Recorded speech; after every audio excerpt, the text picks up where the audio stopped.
Mardi 30 juillet 2024 à Yaoundé au Cameroun. Mesdames, Messieurs, merci d'être encore en direct sur Info TV dans le cadre justement de votre programme quotidien Espace Miné. Oui, nous sommes restés fidèles à notre ligne. Nous sommes mardi et à Espace Miné, nous avons baptisé Mardi Entrepreneuriat. Nous parlons de l'entrepreneuriat sur toutes ses formes. Ce jour, nous avons choisi un angle tout particulier. Nous allons nous appesantir sur l'entrepreneuriat culinaire au Cameroun et partout ailleurs. Quel est le regard que vous posez sur l'entrepreneuriat culinaire? Comment s'y lancer? Les problèmes rencontrés dans le cadre justement de cette lancée et maintenant les perspectives pour ce qui est de ce domaine dans notre pays, puisque notre pays nous intéressera de manière singulière. Mais avant tout cela, on aura déjà marqué un arrêt comme cela se doit en accueillant de manière très conviviale la très étincelante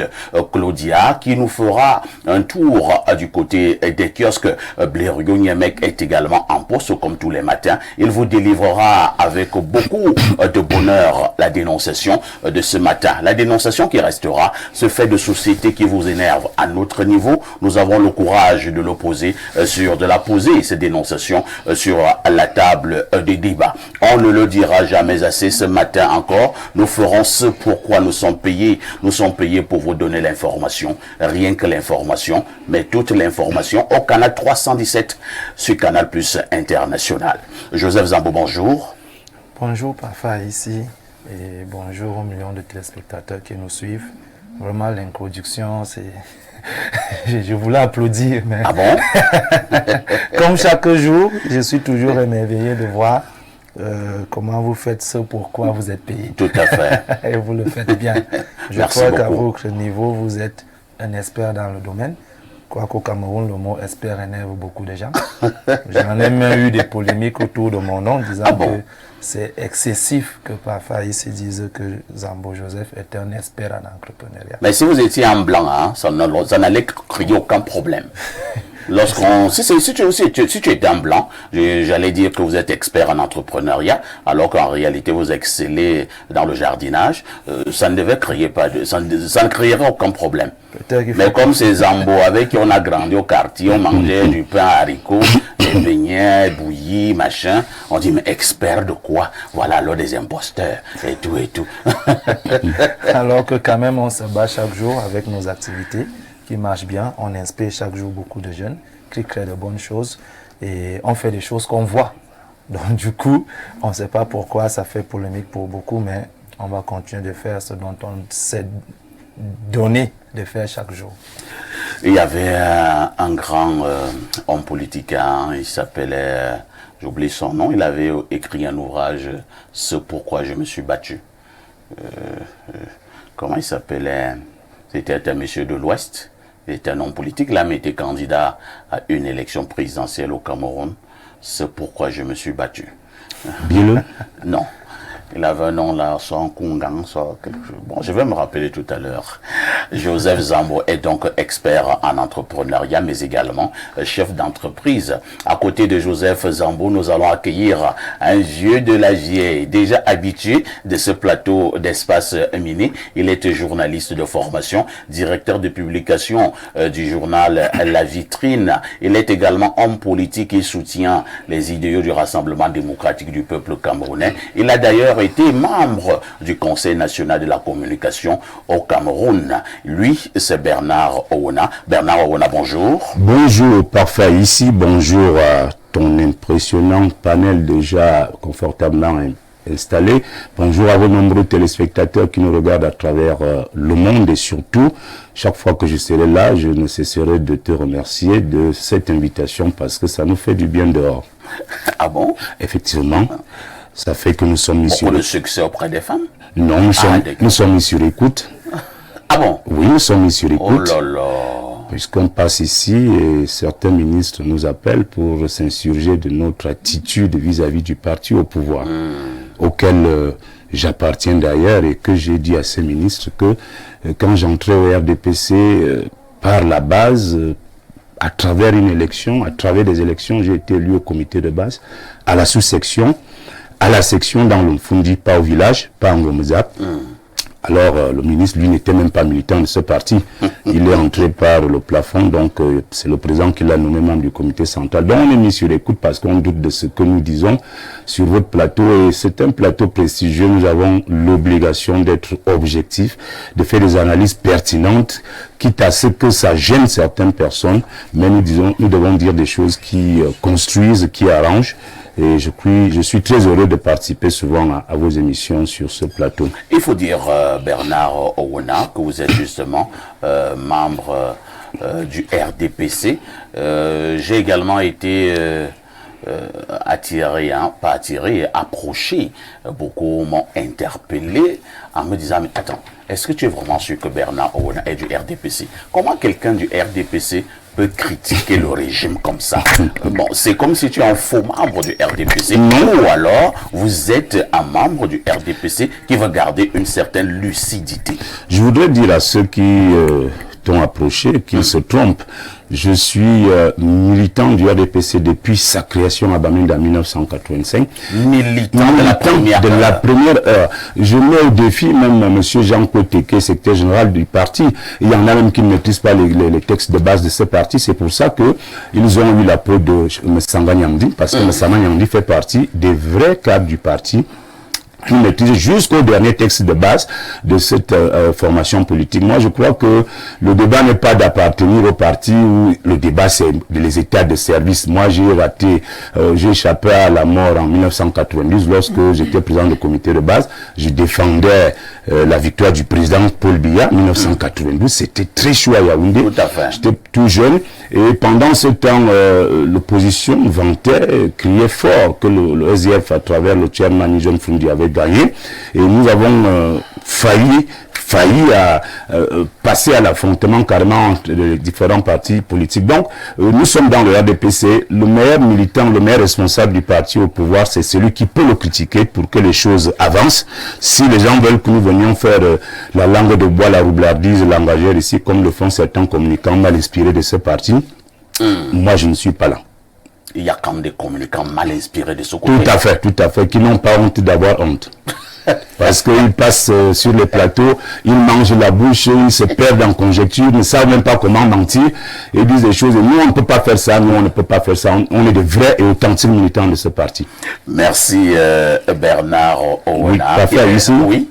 J'avais une amende là. Ah bon? Vous voyez, j'aborde une tenue de réunion. Ouais. Ça veut dire que j'ai une réunion familiale aujourd'hui à 16h. Du côté de Obamongola, c'est une réunion de Mbora Limanga. Donc j'en profite pour dire bonjour au président Léonard Zanga et à sa majesté Alex Manga qui en est le fondateur. Bonjour également à certaines sœurs qui sont dans la réunion, Madame Manga, Madame Benga Pelagi, Madame Ngelo Onasimon.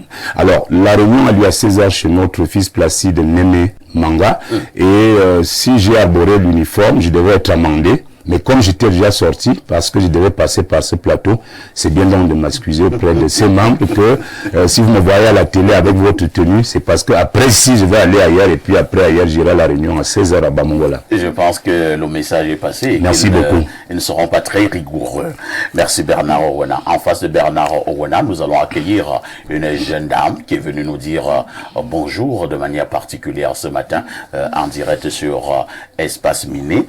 Carole Bofolo, bonjour. Bonjour. Comment vous allez? Je vais bien et vous? Merci de me recevoir. Ça va très bien. Ça ne se voit pas que ça va très bien chez moi?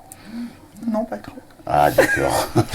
Je suis malade depuis 3-4 jours, mais c'est en train d'aller. Mais comme un grand soldat, nous n'abandonnerons jamais dans un champ de bataille.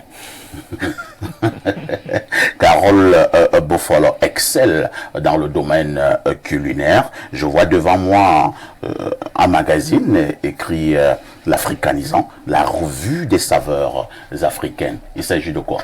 Il s'agit d'une revue qui sert à mettre en avant la gastronomie africaine et globalement camerounaise. Elle est dédiée à la gastronomie camerounaise et non à la cuisine camerounaise. La gastronomie camerounaise et non à la cuisine camerounaise. Quelle est la différence? La différence, la cuisine camerounaise, c'est la cuisine que ma maman elle fait, c'est la cuisine que ma grand-mère fait, c'est la cuisine que votre épouse ou votre compagne fait. La gastronomie, c'est celle qu'un chef fait. C'est vraiment sublimer, c'est réinventer, c'est de mettre en avant l'art culinaire d'un pays. En préparant ce programme, je me suis quand même rendu compte que vous êtes en train de mettre sur pied un concept au Cameroun. Exactement. Il s'agit de quoi? Il s'agit de l'africanisant et de la masterclass que je donne ce 2 août à l'hôtel Hinton pour promouvoir cette gastronomie camerounaise. Quel est l'objectif recherché dans le cadre d'un tel événement? C'est de promouvoir notre culture, notre cuisine camerounaise. Cette masterclass, elle me permet de partager, avec la jeunesse camerounaise mon expertise, mes connaissances et surtout de trouver d'autres partisans comme moi qui pourront m'accompagner dans cette bataille. Alors, pour le cas du Cameroun, avez-vous l'impression que le message passe lorsque nous parlons de l'art culinaire, de tout ce qui a trait à la gastronomie, ainsi de suite, sur le plan professionnel? C'est un peu compliqué, hein. Et pourquoi? Parce que je veux offenser personne, mais je trouve qu'on n'a pas de gastronomie au Cameroun. Ah bon? Oui, on a une très belle cuisine Oui. qui mérite d'être connue et respectée. Et pour moi, on n'a pas de gastronomie camerounaise. Parce qu'on n'a pas de grands chefs, il n'y a pas des grands restaurants qui cuisinent le coquille. Et si quelqu'un disait que vous êtes en train de dénigrer la gastronomie camerounaise? Je ne dénigre pas. C'est un constat. Je dénigre la cuisine camerounaise? Non. Je la mets en lumière, je la réinvente. J'essaie de l'installer autour des grandes tables de ce monde. Je ne dénigre pas la cuisine. Merci Carole Bofolo d'être là ce matin. Vous serez avec nous tout au long de ce programme. Vous êtes justement chef culinaire et vous êtes également auteur. Ce matin, nous avons pour thème l'entrepreneuriat culinaire. Quel regard pour le cas du Cameroun? Vous êtes à l'aise dans ce thème? Est-ce que je suis à l'aise? C'est ma première expérience et je dois avouer que c'est un peu compliqué. C'est même beaucoup compliqué. Avec un peu d'effort, ça va aller. Hein? Avec un peu? Oui, soyez un peu plus courageuse. Il a dit un peu. Ça va aller. Gardez le moral. Merci d'être là ce matin. Nous accueillons notre consultant, le consultant de tout temps, mais alors de tous les temps, le digne fils de Boumiébel, descendant de Oumiobe, le seul consultant qui nous restera lorsque tous les autres petits consultants auront pris la poudre d'escampette. Pierre Blairugne, mec, bonjour. Bonjour, parfait ici et merci de m'associer à votre panel. J'ai eu beaucoup de plaisir à suivre la voix suave de Carole Bofolo, Ah bon? qui parle avec beaucoup de maestria et qui donne l'impression d'être timide. Elle me donne Oui, l'impression. c'est une fausse impression. Elle parle avec une grande aisance d'un sujet qu'elle maîtrise bien. Je le dis parce que j'en sais un peu plus pour avoir lu son ouvrage. Donc je suis heureux de l'avoir tout à côté et je lui souhaite de passer de très bons moments de gastronomie au Cameroun. Et je passe mon salut à tous les Africains. Parce qu'il faut le dire, il ne faut pas avoir honte d'être africain. C'est un privilège. Maintenant, nous ne sommes pas des racistes. Le monde est un lieu où tous les humains se rencontrent. Tout à fait. Nous n'avons invité personne dans ce monde. Nous-mêmes, nous avons été imposés au monde. Je passe le bonjour à tout le monde. Je suis content d'être sur votre prestigieux plateau ce matin. Pierre Blairugne nous donne la sagesse de ce matin. Celui qui regarde avec bonté ne cherche pas d'abord les défauts. Il exalte par ailleurs la moindre qualité qu'il trouve. On peut reprendre. Celui qui regarde avec bonté ne cherche pas d'abord les défauts. Il exalte par ailleurs la moindre qualité qu'il trouve. Ça veut dire quoi? Ça veut dire parfait. Il est préférable, comme le disent les Français, de voir le verre à moitié plein plutôt que de le voir à moitié vide. Il est bon de positiver. Quand vous voulez encourager quelqu'un à mieux faire, mettez d'abord en évidence ses qualités plutôt que ses défauts. Ce n'est pas en mettant en évidence ses défauts que vous l'encouragez. Cela ne veut pas dire que vous allez couvrir les défauts, mais vous encouragez les gens lorsque vous exaltez la moindre qualité dont ils font preuve. Et Dieu seul sait que les bons maîtres, c'est ceux qui exaltent les qualités de leurs apprenants. 10h, 12h, le programme c'est Espace Minuit de lundi à vendredi sur Info TV. Qui dit mieux?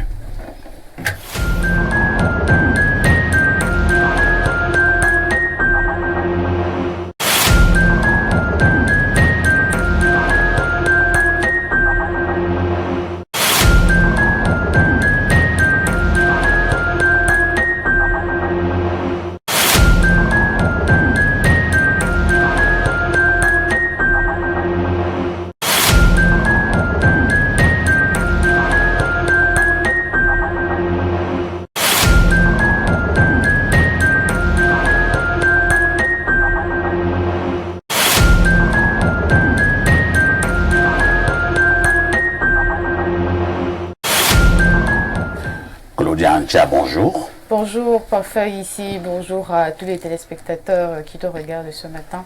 Bonjour également à tes panélistes. Ce rouge à lèvres. Comme d'habitude. Qui a créé grand problème. Le grand problème. Ce n'est plus le bleu aujourd'hui. Apparemment, le bleu a fait suer beaucoup d'enfants. Beaucoup. Apparemment, un tout petit peu quand même. La nuit, elle a été douce. Oui, la nuit a été douce. Avec une fraîcheur ah là là. tendancieuse. Ah, ce froid, franchement. Ce froid. Je pense que j'étais engloutie. Vous étiez protégé. Oui, j'étais par bien votre protégée. couverture. Oui. Ou alors ce que les petits appellent un fingabikié. Tu sais ce que ça veut dire? Non. Un fingabikié. Non. La couverture en fer. En fer. Ça veut dire que vous êtes protégé lorsqu'il y a le froid par un homme sur le lit. Oh, Un fingabikié. Et Claudia est en ville. Non, au contraire. Moi, je suis née au village. Quel donc, village ici à En Colmé. c'est le oui. village. Bien sûr, c'est le village. Lorsque nous accueillons la petite Claudia tous les matins, sachez que nous devons y faire un tour en kiosque. Claudia, que disent les journaux?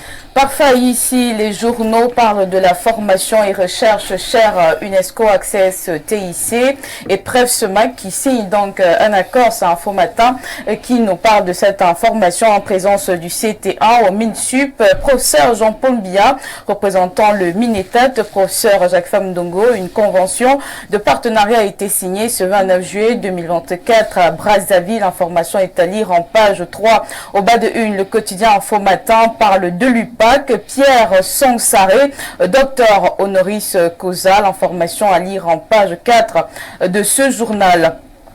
L'info à chaud est également au parfum de cette actualité. Bref, SEMAC et cher UNESCO d'Afrique centrale Access TIC en synergie. Le messager ne manque pas à l'appel ce matin et parle de l'expression politique casse-pipe à Yaoundé. L'arrêté du prophète du Fundi, les arrestations cavalières de Steve Akam et Junior Ngombe sont des sortes de pieds de nez à la libre expression à la veille de la présidentielle de 2025. Et voici le jour. Aman Mana, dans son éditorial, de quoi Junior Ngombe est-il le nom? Le journal s'interroge ce matin. Le quotidien Mutation parle de l'absentéisme des agents publics, nouvelle gesticulation. La reprise en main annoncée à l'issue du dernier conseil de cabinet apparaît comme un vœu pieux pour un faisceau de raisons. L'information est à lire en page 5 de ce journal. Le Point fait le point ce matin sur la présidentielle de 2025, supposée candidature de Paul Biya. Les griefs à lire en page 11. La nouvelle expression nous plonge dans l'affaire Martinez-Zogo. Ce mardi, la cour d'appel coince les débats. La décision de l'institution n'a pas été transmise au greffe du tribunal militaire à toutes les parties. Pour certains avocats, ce retard est préjudiciable à leurs clients. Lire l'information en page 2. Le quotidien Réalité Plus, vraiment laissez déjà le président Macron avec vos affaires de pluie à Paris. C'était une grosse bénédiction pour Paul Biya. Rendez-vous en 2025, c'est tout. Cameroun Tribune, Paul Biya à Paris qui unit l'utile à l'agréable. L'information est à lire de la page 2 à 4 ce matin. Le journal satirique Le Popoli est à retrouver en kiosque ce mardi. Les mésaventures de Popol et Chantou en baigne la flotte de Paris. Éco-santé, le quotidien de Joseph Benboum parle de la formation des professionnels médico-sanitaires vers la fin des BTS en HND, autant pour moi en santé au Cameroun. Et puis, expression économique, 13 000 milliards de dettes en fin de juillet 2024. Ce montant, d'après la récente note des conjonctures de la Caisse autonome d'amortissement, est en augmentation de 4,9% en glissement annuel et représente 43% du produit intérieur brut au pays. Vision économique est en kiosque ce mardi et parle de projet bus rapide, accord pour un financement de 261 milliards de francs CFA. L'information est à lire en page 3. L'économie quotidienne de Thierry Couty passe l'évaluation des produits les plus importés par le Cameroun en 2023, alors que les recettes d'exportation ont régressé, les dépenses d'importation n'ont pas cessé de grimper. La voix des entreprises. Réduction des pratiques anormales de bons points pour le port autonome de Douala. Et puis Alpha Eco, investissement public à la crainte. L'information est à lire en page 3 de ce journal. La riposte écrit pour la Société nationale d'investissement. Yahou Aïssatou bénéficie encore de la très haute confiance du chef de l'État. L'information est à lire dans ce journal. Je clôture avec la voix des jeunes. Envisage celui de Dr Aimé Nkoua, nouvelle présidente à 30 ans. La jeune Camerounaise devient la toute première femme à présider le Conseil Nouveau Sommet Afrique-France. Merci Claudia pour toutes ces informations fraîches parues donc en kiosque au Cameroun. Il ne me reste qu'à vous souhaiter une excellente journée sous la bénédiction du grand barbu. Merci. Excellente journée à vous aussi parfois ici et surtout bonne suite d'émission. Vous connaissez le grand barbu? Le grand barbu, je sais que c'est Dieu. Vous connaissez Dieu? Dieu c'est parfait ici, Dieu c'est bleu. Non, Dieu n'est pas parfait ici. Enfin, c'est ce qu'on nous dit que Dieu, il se représente à travers les humains, quoi, les gens avec qui on partage notre Même quotidien. les gens qui assassinent les autres, Dieu se représente en eux. Vu que Dieu pardonne tout, donc franchement, si vous avez assassiné quelqu'un, moi je Pourquoi vais il n'a pas continuer à vous pardonné les gens de Sodome et Gomorrhe? Parce qu'il pardonne tout. Dieu pardonne tout, je suis sûr que même les C'est gens la de preuve de Sodome ce et que Gomorrhe Dieu ne les a pardonne pas tout. Dieu pardonne tout parfait ici. Vous êtes chrétien? C'est ce que la Bible dit, que Dieu pardonne tout. Dieu pardonne tout. Pourquoi Tu as lu la Jésus Bible? n'a pas pardonné les gens du synagogue qui allaient faire du commerce? Il a pris le fouet. Il a commencé à les bastonner. Jésus était violent parfois. Hein? Non, quand même. À un moment donné, Quelqu'un qui fouette les gens n'est pas violent, il est doux. quand les gens dérangent, il faut les punir. Voilà. Vous ne pouvez pas aller Et c'est dans ça, une le synagogue pardon. où on prie, vous allez transformer l'église en commerce, faire des choses bizarres. À un moment donné, Il fallait qu'il faut pardonne, punir. si je m'en tiens à ce que vous dites. Il vous fouette d'abord, après il vous rappelle et il vous pardonne. C'est comme ça que ça se passe. On vous a dit à fouetter un jour? Bien sûr, plusieurs fois, à l'école, à la maison, bien sûr, bien sûr. Et on vous fouette même tout le temps. C'est ça. Je ne sais pas de quoi tu parles. Je ne sais vraiment pas de quoi Claudia, tu parles. c'est mieux que tu t'en ailles. Hein? Je préfère partir. À demain. Excellente journée, Claudia. Alors, Bernard Orona, au moment que Claudia nous donnait ces informations croustillantes parues en kiosque au Cameroun, il y a la une de la Nouvelle Expression, sans oublier que certains journaux reviennent également sur cette actualité. Je voudrais parler de l'actualité ayant trait à l'assassinat du journaliste Martinez Zogo. Bientôt 2 ans que ce journaliste a été assassiné au Cameroun. Plusieurs personnes avaient été interpellées. La Nouvelle Expression de ce matin nous fait comprendre que la Cour d'appel coince les débats. Et pourquoi la Nouvelle Expression le dit? Il faut comprendre que les avocats, que ce soit ceux de la défense et autres, avaient tout simplement voulu avoir le dossier de procédure au niveau du tribunal militaire, chose refusée du côté du tribunal militaire. Mais le tribunal militaire a dit que ses avocats pouvaient consulter ce dossier de procédure, séance tenante du côté du tribunal militaire. Les avocats ont dit non. Et les avocats ont porté l'affaire au niveau de la cour d'appel et ces avocats ont été déboutés par la cour d'appel, donnant donc une fois de plus raison au tribunal militaire. Pour l'instant, l'affaire devait encore avoir lieu hier.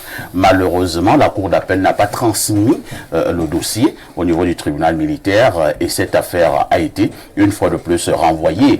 Certains journaux pensent que nous partons là de renvoi en renvoi. Et là, je vous passe la parole pour vous qui êtes journaliste d'investigation.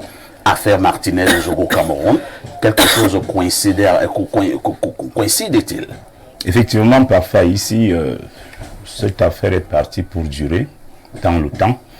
Il faut craindre que si par extraordinaire ceux qui tiennent le pouvoir à Yaoundé aujourd'hui sont concernés par ce dossier, il est à craindre que ça mette encore plus long que prévu. Ah bon? Oui, parce que ces gens-là ne vont pas accepter d'être coincés.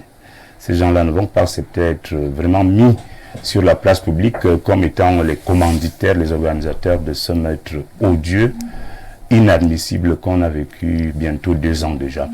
J'ai écouté tous les avocats, même celui de l'État du Cameroun. J'ai écouté celui du PDG de l'anecdote, Jean-Pierre Amoubelinga, j'ai écouté celui de M. Savom. J'étais perdu totalement. Je ne comprenais rien. Vous étiez perdu à quel niveau? Je ne suis pas très fort sur des problèmes de droit, mais j'avoue que là, c'est attendu à des explications simples, faciles, qui permettent à n'importe qui de comprendre même de quoi il s'agit. Alors, quand l'affaire est partie à la cour d'appel, effectivement qu'on avait imaginé que la cour d'appel allait donner raison aux avocats d'avoir accès à ce dossier qui est volumineux, vraiment volumineux. Mais parfois, il dit ce qu'il faut savoir dans cette affaire, c'est que depuis le début de l'enquête, depuis le début de la commission mise sur pied par le président de la République, commission gendarmerie, police, jusqu'aux différents juges qui sont passés, qui sont partis, tout le monde sait de quoi il s'agit sur l'affaire Martinez-Zogo. Comment ça? Oui, tous ceux qui se sont frottés à ce dossier, ils ont déjà toute la situation. Attention aux déclarations, hein, parce qu'on a connu un grand confrère qui avait dit qu'il suivait l'affaire Martinez-Zogo minute by minute, et que lorsque Martinez a été assassiné, on lui a dit que Martinez vient d'être effectivement tué, et il a été interpellé parce qu'on avait estimé qu'il en connaissait un peu trop et qu'il pouvait aider à la manifestation de la justice. Maintenant que vous nous dites ce grand confrère là était même, c'est d'abord un professeur de journalisme, hein. Donc quand il dit des choses, il sait de quoi il parle. Mais vous savez ce que le professeur de journalisme avait fait par la suite? Non, je sais ce qu'il a fait, il n'avait pas de choix. Il n'avait pas de choix, il était dos au mur, il fallait se sauver. Alors moi, je peux terminer. On est chez nous au cas de vos déclarations. Voilà. Donc, c'est pas des déclarations quand même qui gênent, qui embarrassent. Moi, je suis du côté de ceux qui pensent que d'abord, l'affaire va mettre long. Ça va durer parce que il y a beaucoup de personnalités qui sont impliquées dans ce dossier. Deuxième chose, ceux qui ont été en contact du dossier vous le diront. Si on vous laisse visiter ce volumineux dossier, vous tranchez l'affaire le lendemain matin. Ça veut dire que ce dossier a tous les éléments. On a laissé que les avocats puissent justement entrer en possession du dossier au tribunal militaire, mais ils ont refusé. On vous demande pendant 1 heure d'aller faire... Non, pas pendant 1 heure. Bon. On leur a dit ceci. Oui. Il faut donner la bonne information. C'est la bonne information. C'est-à-dire que venez au tribunal militaire, nous mettons le dossier à votre disposition, vous l'exploitez, mais vous ne l'amenez pas. Je suis d'accord. Voilà ce qu'on a dit aux avocats. Et les avocats ont dit non, nous voulons partir avec le dossier, on met ça ici. Oui, parfois, si je m'invite totalement dans votre échange, les uns et les autres savent pourquoi ça doit se passer de cette façon kafkaïenne. Ce que je vais dire personnellement, c'est qu'en faisant traîner ce dossier en longueur, les Camerounais commencent à suspecter d'autres choses dans le dossier. Vous comprenez? On n'a plus l'impression que c'est un dossier judiciaire. En le faisant traîner comme ça, vous ne pouvez pas nous troubler nous tous quand même. Ça, il faut le dire comme ça. Vous ne pouvez pas, même si on ne peut pas réagir parce que vous êtes trop puissant, mais on se rend quand même compte que c'est une situation assez kafkaïenne. Il y a eu l'assassinat d'un monsieur, un assassinat odieux. La ville de Yaoundé est quadrillée par des caméras de surveillance. Il y a des éléments de vidéo. Il y a. Aujourd'hui, on a l'impression qu'on veut faire traîner les affaires. Cela nous pousse donc à des suspicions légitimes. Qui a intérêt à ce que la manifestation de la vérité n'apparaisse pas? Qui a intérêt à couvrir?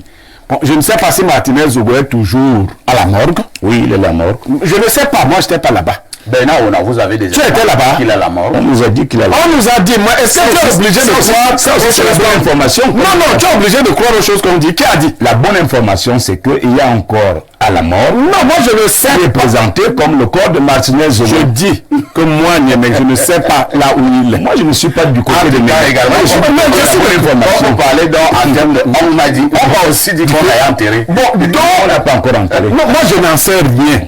Mais je trouve quand même qu'on fait une surexploitation de la mort de Martinez-Zogo. On se règle des comptes de part et d'autre. Lui, il s'était retrouvé entre deux feux. Parce que c'est aussi ça. Quand vous allez à la danse des bâtons, Oui. et que vous êtes un œuf, vous voyez, on tape ici, on tape là-bas, ça donne ce que ça donne là. Je dis aux autres confrères, vous voyez comment ces gens-là peuvent se servir de nous le moment venu. C'est-à-dire le corps de Niemek devient un corps qui va devenir le poisson congelé, je sais pas quoi, juste pour que les gens se règlent des comptes. Mais ça ne va pas aussi durer que ça, contrairement à ce que dit M. Ouna. 2025 et le tournant qui arrive. C'est-à-dire, vous faites vos plans, mais vous ne connaissez pas le plan de Dieu. C'est ça le problème. Le corps de Martinez va se retourner contre vous tous. Moi, je vous préfère la prise. Le corps de Martinez, là, que vous utilisez là, les uns et les autres, C'est même un corps d'anglais. ce corps-là va créer la chute de beaucoup. Et vous ne verrez pas cette chute venir, elle sera soudaine. D'accord. De toutes les façons, nous rappelons simplement que c'est l'histoire d'un journaliste camerounais qui avait été assassiné de manière odieuse, de manière barbare, de manière sauvage, de manière inhumaine. Pour l'instant, certaines personnes ont été interpellées, mais jusqu'à présent, nous n'avons pas toujours eu la version finale de cette affaire. Nous continuerons à suivre cette affaire avec grand intérêt. À tout de suite pour la suite.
Bon retour sur ce plateau d'Espace Miné sur Info TV.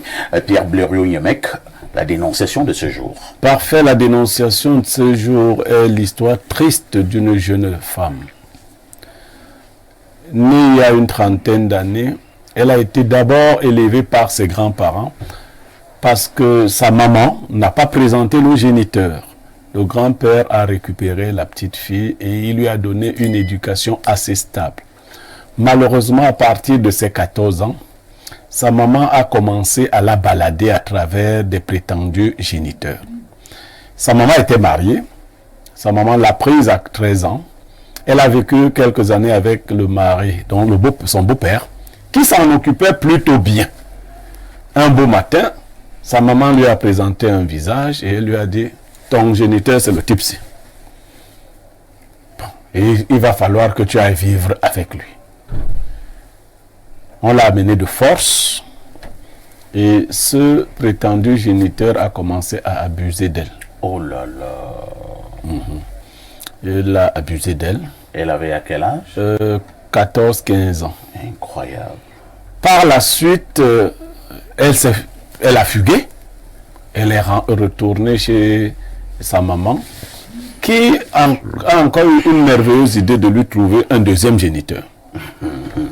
Bon, celui-ci, le deuxième, était apparemment le vrai. Il a essayé de faire ce qu'il pouvait faire, mais trop dictateur. La jeune fille qui avait une éducation plutôt douce et bien organisée auprès de son grand-père n'a pas pu tenir. À l'heure où on est, elle est perdue. Son histoire, elle n'arrive pas à la reconstituer. Elle est la fille de qui? De son grand-père à la base, du mari à sa maman qui s'en occupait avec beaucoup de bonté, du faux géniteur qui a abusé d'elle, ou de son géniteur finalement. Ça fait 3 ans là. 4. Donc il y a le grand-père Donc, aussi. si on met le grand-père. Donc elle est dans ce Capharnaüm, dans ce tohu-bohu, et elle a voulu que les démineurs lui apportent des aides en termes de conseils. Celui qui m'intéresse d'abord, hein, c'est celui qui a abusé d'elle, le deuxième géniteur. Le troisième. Le troisième. Elle a dit cela à sa maman. Oui, qui n'en a tenu aucun compte. Elle l'a envoyé balader. Il lui a dit qu'elle mentait. D'ailleurs, le monsieur a donné un peu d'argent à sa maman pour un commerce. Donc, Et la maman s'est tue. Si elle pouvait même encore continuer à être abusée par le monsieur, peut-être que la maman pouvait accepter pour un deuxième commerce. Tout à fait. Joseph Zambo, c'est l'histoire donc d'une fille qui est maintenant troublée. Elle ne sait quoi faire. Elle est à la recherche d'une chaleur parentale. Là, c'est très compliqué. On voit simplement une maman qui voulait se débarrasser de sa fille, quitte à la vendre. Maintenant, au moins là, elle pouvait servir à quelque chose à sa mère, si on va dans la psychologie de sa mère. Et ça n'a pas marché comme elle voulait, malgré qu'elle a quand même pu ouvrir un commerce. Maintenant, revenir à la maison peut être un problème, mais la première question c'est pourquoi la faire sortir de la maison? Est-ce qu'il y avait des comportements peut-être auprès de son mari de ce temps et qu'elle trouvait que peut-être sa fille de 14 ans ou 15 ans était un problème, ou peut-être elle ne s'en sortait pas très bien à la maison, financièrement parlant, et il fallait que la fille serve à quelque chose. Du coup, il fallait trouver un faux père. Peut-être c'est une excuse pour que la petite comprenne qu'elle doit sortir naturellement de la maison. Et ce faux père maintenant a agi vraiment en faux père en faisant ce qu'il avait à faire. L'idée de donner de l'argent explique tout. Parce qu'une fille de, je ne sais pas combien de chefs d'accusation on peut donner à ce monsieur. Et que si la mère n'a rien fait et qu'elle a quand même continué à faire le commerce, ça signifie même que c'est la fille qui a bloqué son business. Parce qu'elle aurait pu rester encore longtemps pour qu'elle bénéficie encore de plusieurs commerces, comme dit tout à l'heure. Maintenant, envoyer chez le vrai père montre vraiment le bon débarras, parce qu'elle aurait pu protéger sa fille en la reprenant à la maison. Mais si elle a dit, malgré tout ce que tu me racontes et tout, bon, du moins, voilà ton vrai père là-bas. Et on comprend tous que, sous cette forme, ce vrai père n'avait pas réellement besoin de sa fille. Parce qu'il n'est pas venu chercher sa fille qui vivait chez sa ex-femme. On a forcé sa fille, du coup, peut-être ce mécontentement-là s'est ressenti auprès de la petite, qui d'ailleurs après elle a fui la maison et qui aujourd'hui a des problèmes. Alors, Bléreux, qui est venu te rencontrer? C'est la jeune dame, la jeune fille? Oui. Actuellement, elle est à peu près quel âge? Elle a la trentaine. Elle a la trentaine, vous l'avez d'ailleurs dit. D'accord. Que faut-il faire? Bon, pour ce genre de cas, elle doit simplement savoir que son vrai père, c'est son grand-père. Qui est décédé, hein, Qui est déjà décédé, ok. malheureusement. C'est son vrai père là-bas. Donc si elle doit jurer au nom d'une personne ou se reposer en disant que j'ai un père, c'est son grand-père. Et ça revient encore à un sujet très crucial qui se discute depuis de longues années, qui est tel que lorsqu'on a un enfant dont le père ne s'est pas occupé, cet enfant appartient réellement à qui? Appartient au grand-père qui s'est occupé ou appartient au père malgré qu'il soit dehors et qui ne s'est pas occupé. Si ce père revient pour récupérer son enfant, est-ce que d'une manière naturelle, il doit juste tirer la main de sa fille et sortir? Est-ce que, parce que je pense que c'est le grand-père qui est légitimement le père de cette petite. Merci. Hein. Bernard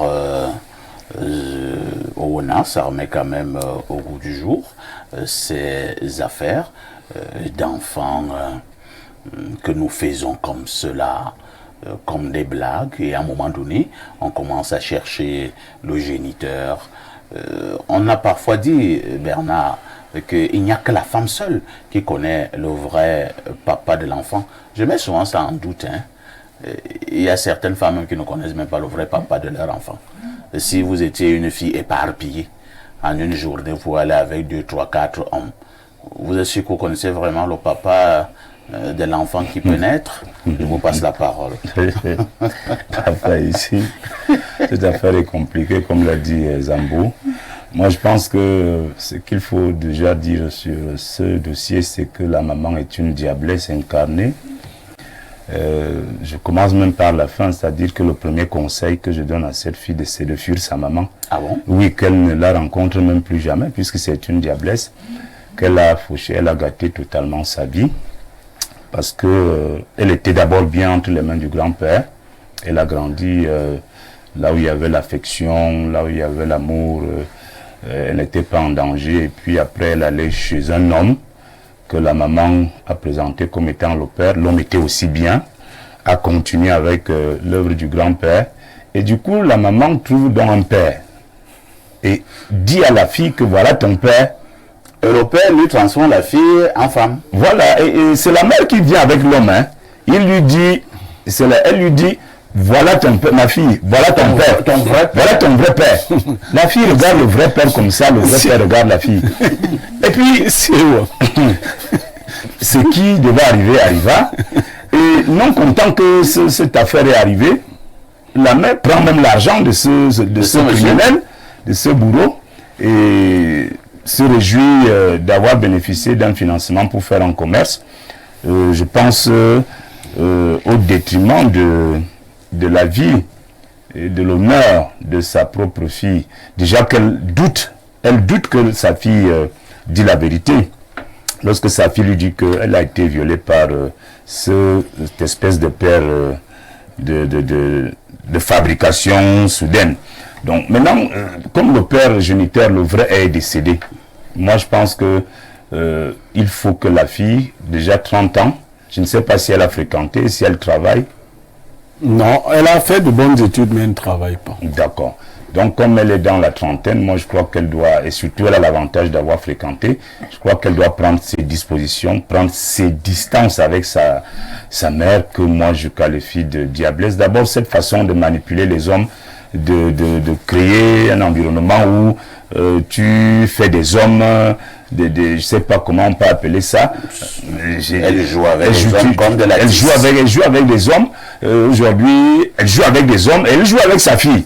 Puisque en jouant avec les hommes, elle prend sa fille comme un jouet. Chaque homme, elle présente à cet homme-là que voilà, c'est toi le père de cette fille. Et puis ce n'est plus toi, c'est l'autre, ce n'est plus l'autre. Donc moi je pense que, pour me résumer, je propose je conseille à cette jeune femme de partir vraiment très loin de cette maman-là. Cette maman est dangereuse. C'est une diablesse, on ne se moque pas de son propre sang comme ça. Et je crois que si cette fille va rester auprès de cette femme, elle verra un autre malheur, elle verra plus gros que ça. Très bien. Carole, je souligne que vous sortez de l'autre côté. Est-ce que nous avons également ce genre de problème à l'Hexagone? Oui. Ah bon? Il y a également des femmes un peu bizarres là-bas, Oui. qui se baladent avec leurs enfants dans un sac en montrant des géniteurs à gauche et à droite. Alors, vous avez suivi cette dénonciation. Quel est le commentaire que vous pouvez poser? Mon Dieu, c'est horrible. C'est horrible de faire ça à son enfant, je trouve. C'est horrible. Oui, moi c'est tout ce que j'ai Que doit faire la fille? Elle doit continuer à chercher son géniteur, ou bien elle doit se dire que elle est née pour ne pas en avoir? Moi je dirais que son père c'est son grand-père, et puis elle s'arrête là. Est-ce que c'est pas humain Parfois, d'être faut à pas. côté de son papa? Parfois il ne faut pas trop chercher non plus. Dès le moment où il n'a pas voulu de nous, il n'a pas voulu de nous. Et si une histoire comme celle-là était arrivée, quelle serait votre réaction? Par exemple, les rapports qu'on devait encore avoir avec votre maman? Ah, c'est assez délicat. Je suis très famille. Je pense que je me serais assise avec ma maman, discuter, essayer de comprendre le pourquoi elle a fait ça, parce que j'aime beaucoup discuter. Je pense que je me serais assise avec elle, essayer de comprendre le pourquoi elle a fait ça, redemander peut-être une dernière fois qui est mon père, et si vraiment elle estime que... Parce qu'on ne sait pas si le dernier qu'elle a présenté, c'est vraiment son géniteur, on ne sait pas. Elle a dit que c'était son... Elle pense que c'est le bon. Elle pense. Donc moi, je pense que je me serais assise une dernière fois avec ma maman, demander, essayer de la comprendre, essayer de la pardonner, chercher le courage de la pardonner. Après, ça dépend de tout un chacun. Et si ta maman te présente à un monsieur, elle dit que voilà votre vrai papa, qui se transforme en bourreau, en abusant d'ailleurs sexuellement de vous, vous venez vous plaindre auprès de votre maman, et votre maman vous envoie balader, vous garderez la même affection sur votre maman? Je pense pas. Mais après, c'est délicat, on ne sait pas comment enfin, je peux pas vraiment me positionner. Moi, en tout cas, je pense que je continuerai à m'asseoir parce que je lui dois la vie à ma maman. Donc, je continuerai à discuter avec elle, à essayer de comprendre. Et au bout d'un moment, on se fatigue. C'est parce que vous devez la vie à votre maman qu'elle peut aussi vous livrer à n'importe quel bourreau? Non, je dis pas ça. Je dis pas ça, attention. Je lui dis tout simplement que j'aime comprendre. Je dois beaucoup à ma maman. Pour moi, c'est la chose la plus précieuse. Vous avez beaucoup aimé votre maman? Beaucoup aimé, je l'aime énormément, ma mère. Je lui dois le ciel et la terre. Vous pouvez donc accepter tout venant de votre mère? Peut-être pas tout, ma maman ne ferait jamais ça. Vous êtes sûre et certaine? Ma maman? Oui. Ma maman me ferait Tout le monde dit ça de sa mère. Hein? Jusqu'à ce que le pire arrive. Je ne soupçonne rien. Ma mère, c'est mon paradis sur terre. Elle ne fera jamais ça. Elle ne me fera jamais vivre l'enfer. Merci Carole. Pierre Blériot-Niémec, la trentaine sonnée, cette fille est à la recherche d'une solution. Elle est presque déséquilibrée sur le plan social. Oui, mais moi je lui ai conseillé de s'éloigner de ce vampire, bien évidemment. Je ne sais pas d'où nous vient l'idée que nous devons nos vies à nos parents. C'est pas vrai. Ah bon? Non, non, non, c'est pas vrai. Moi, c'est les gens sont... Non, les gens... Moi, je suis pas sûr qu'ils voulaient de nous. Les gens se sont... Quand les gens vont faire l'amour, est-ce qu'ils disent qu'ils vont accoucher Niémec?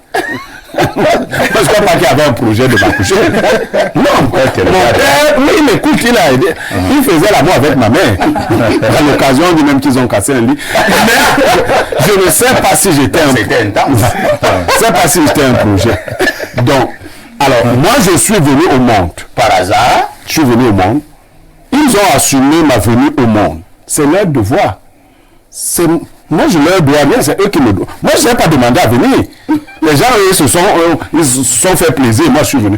Maintenant, s'ils veulent me rendre la vie impossible, alors qu'ils m'ont appelé, moi, je ne voulais pas venir, je me défends. Vous appelez ça parent? Mais une négrière qui vend son enfant, et je vais dire aux femmes, quand vous avez les enfants, vous avez une tendance à penser là que vous pouvez changer les noms des enfants, leur trouver les géniteurs. La loi punit ça. Hein? L'atteinte à la filiation vous met en prison. C'est un crime. Le fond en écriture publique, il y a des mamans qui ont les secrétaires d'état civil à tout bout de champ. D'ailleurs, elles ont des actes, il faut seulement le nom du père. Il y a des mamans pour un enfant. 5 pères. Elle a 5 actes de naissance. Avec 10 si tu pars fréquenter chez ton père, le père a l'année-ci. Ça l'énerve, elle t'enlève de Kribi, elle t'envoie à Bertois. Là-bas aussi, c'est ton père. Bon, et c'est comme ça qu'on abuse, parce que les hommes soupçonnent souvent que c'est pas moi, le géniteur de cet enfant. Oui. Parce que quand j'ai rencontré cette fille, elle était enceinte. Donc, comme j'ai une situation, on m'envoie une femme à la maison. Voilà, donc, vos mamans vous vendent. Un enfant ne doit pas accepter qu'il devienne le jouet de ses parents, d'une maman qui veut les pères, qui veut les positionnements. Un enfant n'est pas un jouet. Quand vous naissez, on vous désire des parents. Ton père, c'est elle. Bon, moi, je ne sais pas. À mon âge, est-ce que je cherche les pères? Donc, parce que une maman peut te trouver un père à l'époque. Bien sûr. Bon, toi, ta mère est déjà morte. Mais au Bénin, ta mère vit encore. Elle est morte depuis. Bon, elle va te trouver un père. Ah bon? Les mamans sont comme ça. À n'importe quel âge. On te nomme ministre de quelque chose, ta mère vient te dire, le jour de ton installation, Zambo, j'ai un truc à te dire, c'est très important. Tu dis quoi? Le type n'est pas ton père. Il s'arrête. Et les enfants accordent souvent du crédit à cela. Un monsieur s'est échiné à vous élever, à vous donner une éducation. Dès que tu commences, tu n'es plus ma maman à partir de cet instant. Et quand je dis souvent mes choses ici, les gens croient que je blague. Ceux qui connaissent un peu ma vie privée savent que c'est très dur. Hein? Tu ne peux pas me trouver un père. Tu me trouves un père comment? Tu m'as montré un père, ça suffit. Si tu n'étais pas sûr, on assume cela. Mais voilà comment l'enfant va ramassant les démons dans les différentes familles. On le balade. Il y a des jeunes filles, des jeunes hommes qu'on a troublés comme ça. Tout à fait. Ils ont fait plus de 5 villages. On a même souvent enterré des chèvres pour dire qu'on les reconnaissait dans tel village. Donc elle doit, comme Bernard l'a dit, s'éloigner de ce vampire. Rapidement. Ce vampire va rester, mourir ou faire quoi? Elle s'en éloigne.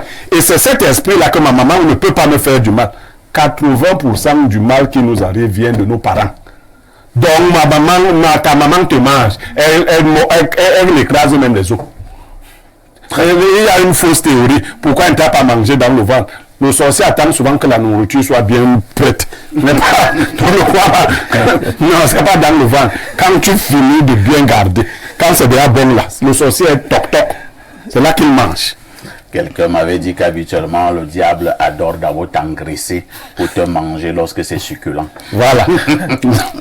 Alors, lisons quelques préoccupations de nos nombreux téléspectateurs. Bonjour Parfait et à tout ton panel.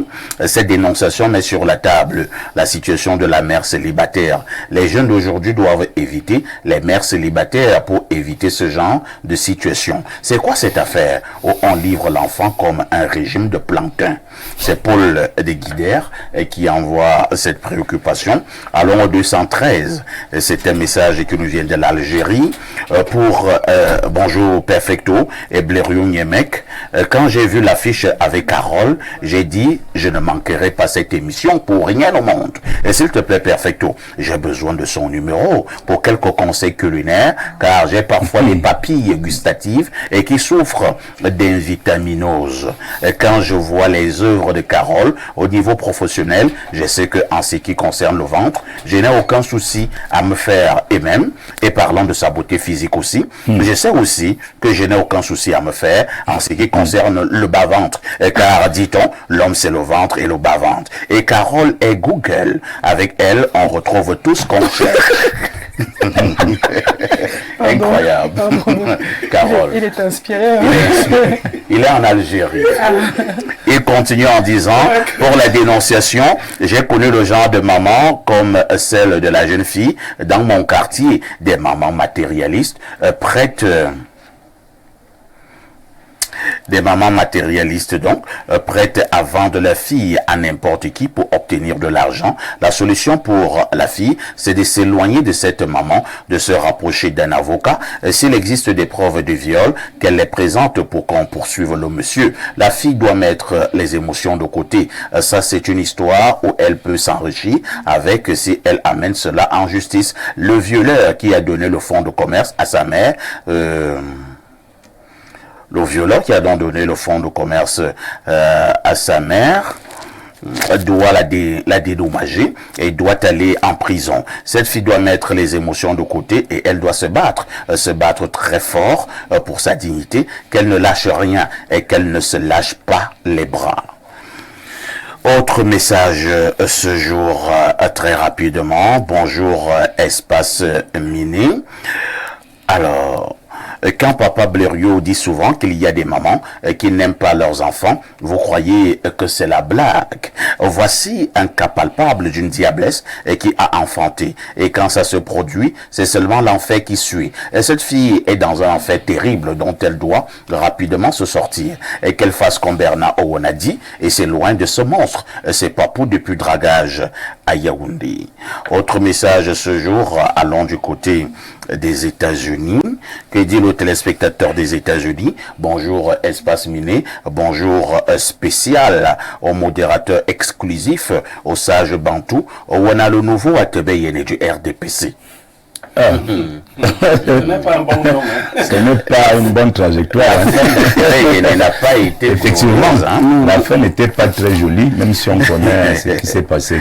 Nous ne savons pas pourquoi Bernard Owen ne participe pas à libre expression. L'intégrité de ses analyses est au-dessus des antipodes de plusieurs RDPcistes. Majesté Dayel de Montréal. Bon, peut-être vous avez loupé une édition où Bernard on était à libre expression. Hein. Bernard on a déjà participé. Oui. Allons au plus 33, c'est la France, que dit le téléspectateur de chez nos grands-pères les Gaulois. Bonjour le Kamala Harris de la modération, qui règne sur tous les trop petits bobdas, sur tous les tout petits bobdas de la modération. Concernant la dénonciation, je dirais que cette maman aux cuisses élancées et légère est plus dangereuse que le Cameroun. Comment tu sais que le Cameroun est d'abord dangereux? Il continue en disant, comment comprendre qu'une soi-disant mère se comporte de cette manière en présentant un voyou violeur comme ça à sa fille à cause des billets de banque. Parfait, voilà les clients qu'on doit tout d'abord présenter au Minat pour qu'il nous aide avec son moulinex et ensuite on doit les confier au préfet d'une Fundi. En guise de conseil, il faut qu'elle s'éloigne le plus long possible de sa diablesse car l'arbre qui est tordu vit sa vie tranquillement alors que l'arbre qui est droit finit en planche pour la charpente. C'est Stéphane du Château Rouge en France. Bonjour Espace Miné, la maman là est une gourgandine et qui a déprogrammé et mal programmé sa propre vie à cause d'une calculette qu'elle traîne entre ses jambes. Wonderful. Au point de détruire la vie de sa propre fille. C'est vraiment déplorable. Prince Ibaka, le philosophe de Grand Souza. Autre préoccupation ce mardi matin. Bonjour Perfecto. Au Cameroun, lorsque tu cherches quelqu'un pendant un mois, soit la personne est morte, soit elle est en prison. Derrière l'hypothèse, soit elle est au Canada. S'il vous plaît, où est Bernard Basson? C'est Manga depuis un Sémaillon qui envoie le message. Bernard Basson, Bernardo, est en cabinet d'avocat. Elle se concentre sur ses études pour devenir plus tard avocat. Autre message ce jour. Alors, il y a quelques caprices là avec mon téléphone dernière génération. Il a retrouvé ses meilleurs esprits et on peut lire d'autres messages. Bonjour le génie perfecto. Nous allons nous en sortir avec la voix mielleuse de Carole. Sa voix est une gastronomie. Je vous demande d'être concentré. Laissez Carole tranquille. Par rapport à la dénonciation du jour, j'ai vécu ça avec une sœur à moi. La fille a été obligée de choisir elle-même son papa. C'est Landry Echemo. Ouais. Incroyable. Finalement, elle a choisi un papa. Incroyable. Alors, allons du côté du Ghana, c'est le 233. Que dit le téléspectateur ghanéen? Bonjour le panel, j'aime bien vos réactions sur le plateau. J'aimerais dire que nos sœurs du continent sont devenues championnes dans ce domaine et je vis cette situation où j'ai une fille de 13 ans avec une Camerounaise. Mais figurez-vous, c'est quand l'enfant devait passer le CP que la dame appelle pour me demander quel nom ou prénom je vais changer sur l'acte de naissance de l'enfant. Je signale que je vis hors du pays, donc suivez mon regard. C'est BNB depuis Accra qui envoie le message. Alors, quelqu'un me dit ici, s'il te plaît, il faut lire mon message. D'accord. Je vais le lire dans l'espoir qu'il est pertinent. Bonjour, Elle Perfection. Pour la dénonciation du jour, ma sœur fait vivre le calvaire à des hommes.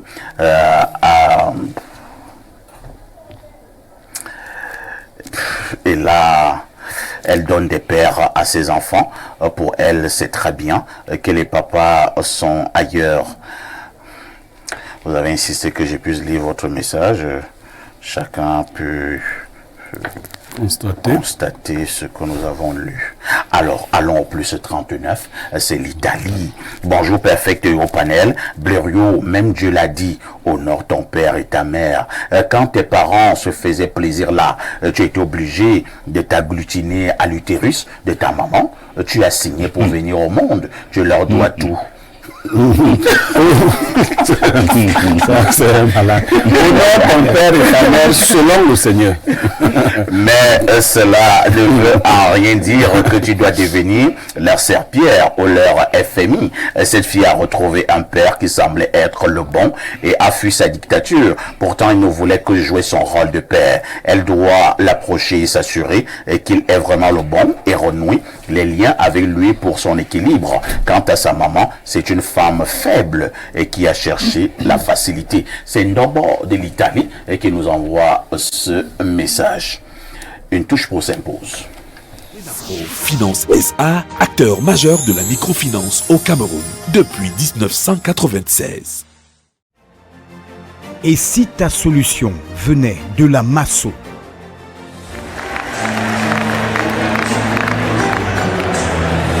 Je m'appelle Mancho Loveline, épouse Numbisi. J'ai gagné le village. Je ne m'attendais pas, puisqu'il y a des milliers de personnes qui ont... Il y avait des milliers de noms dans le box là. Deviens propriétaire d'une villa à partir de 100 francs CFA. Renafro Finance SA, acteur majeur de la microfinance au Cameroun depuis 1996. 43 80. Bon retour sur ce plateau d'Espace Miné de lundi à vendredi, 10h, 11h52. Nous avons donc suivi avec beaucoup d'intérêt cette bande-annonce qui nous demandait d'être au Hilton Hotel. Carole, c'est le 2 août. Le 2 août, ce 2 vendredi. août, ce vendredi. À partir de quelle heure au Hilton? La masterclass, elle est de 14h à 18h. 14 à 18h. Et le dîner de gala de 20h jusqu'à ce que les gens partent. Alors, qu'est-ce que vous mettez dans la masterclass? Qu'est-ce que je mets dans la masterclass? C'est une conférence culinaire. Conférence culinaire. Oui, je vais parler de cuisine, je vais parler de produits, comment cuisiner autrement tous les tubercules qu'on connaît, parce que j'adore vraiment travailler les tubercules. Je vais montrer comment manger le manioc autrement que cuit dans l'eau ou en foufou. Donc, ah bon? Oui. Donc il y a d'autres manières de manger aussi du manioc. Comment vous le mangez le manioc? Ah ben, on finit l'éplucher, on met dans la marmite, on verse de l'eau, il est cuit à point, et on le mange avec le corps, avec le ndolé, que sais-je encore.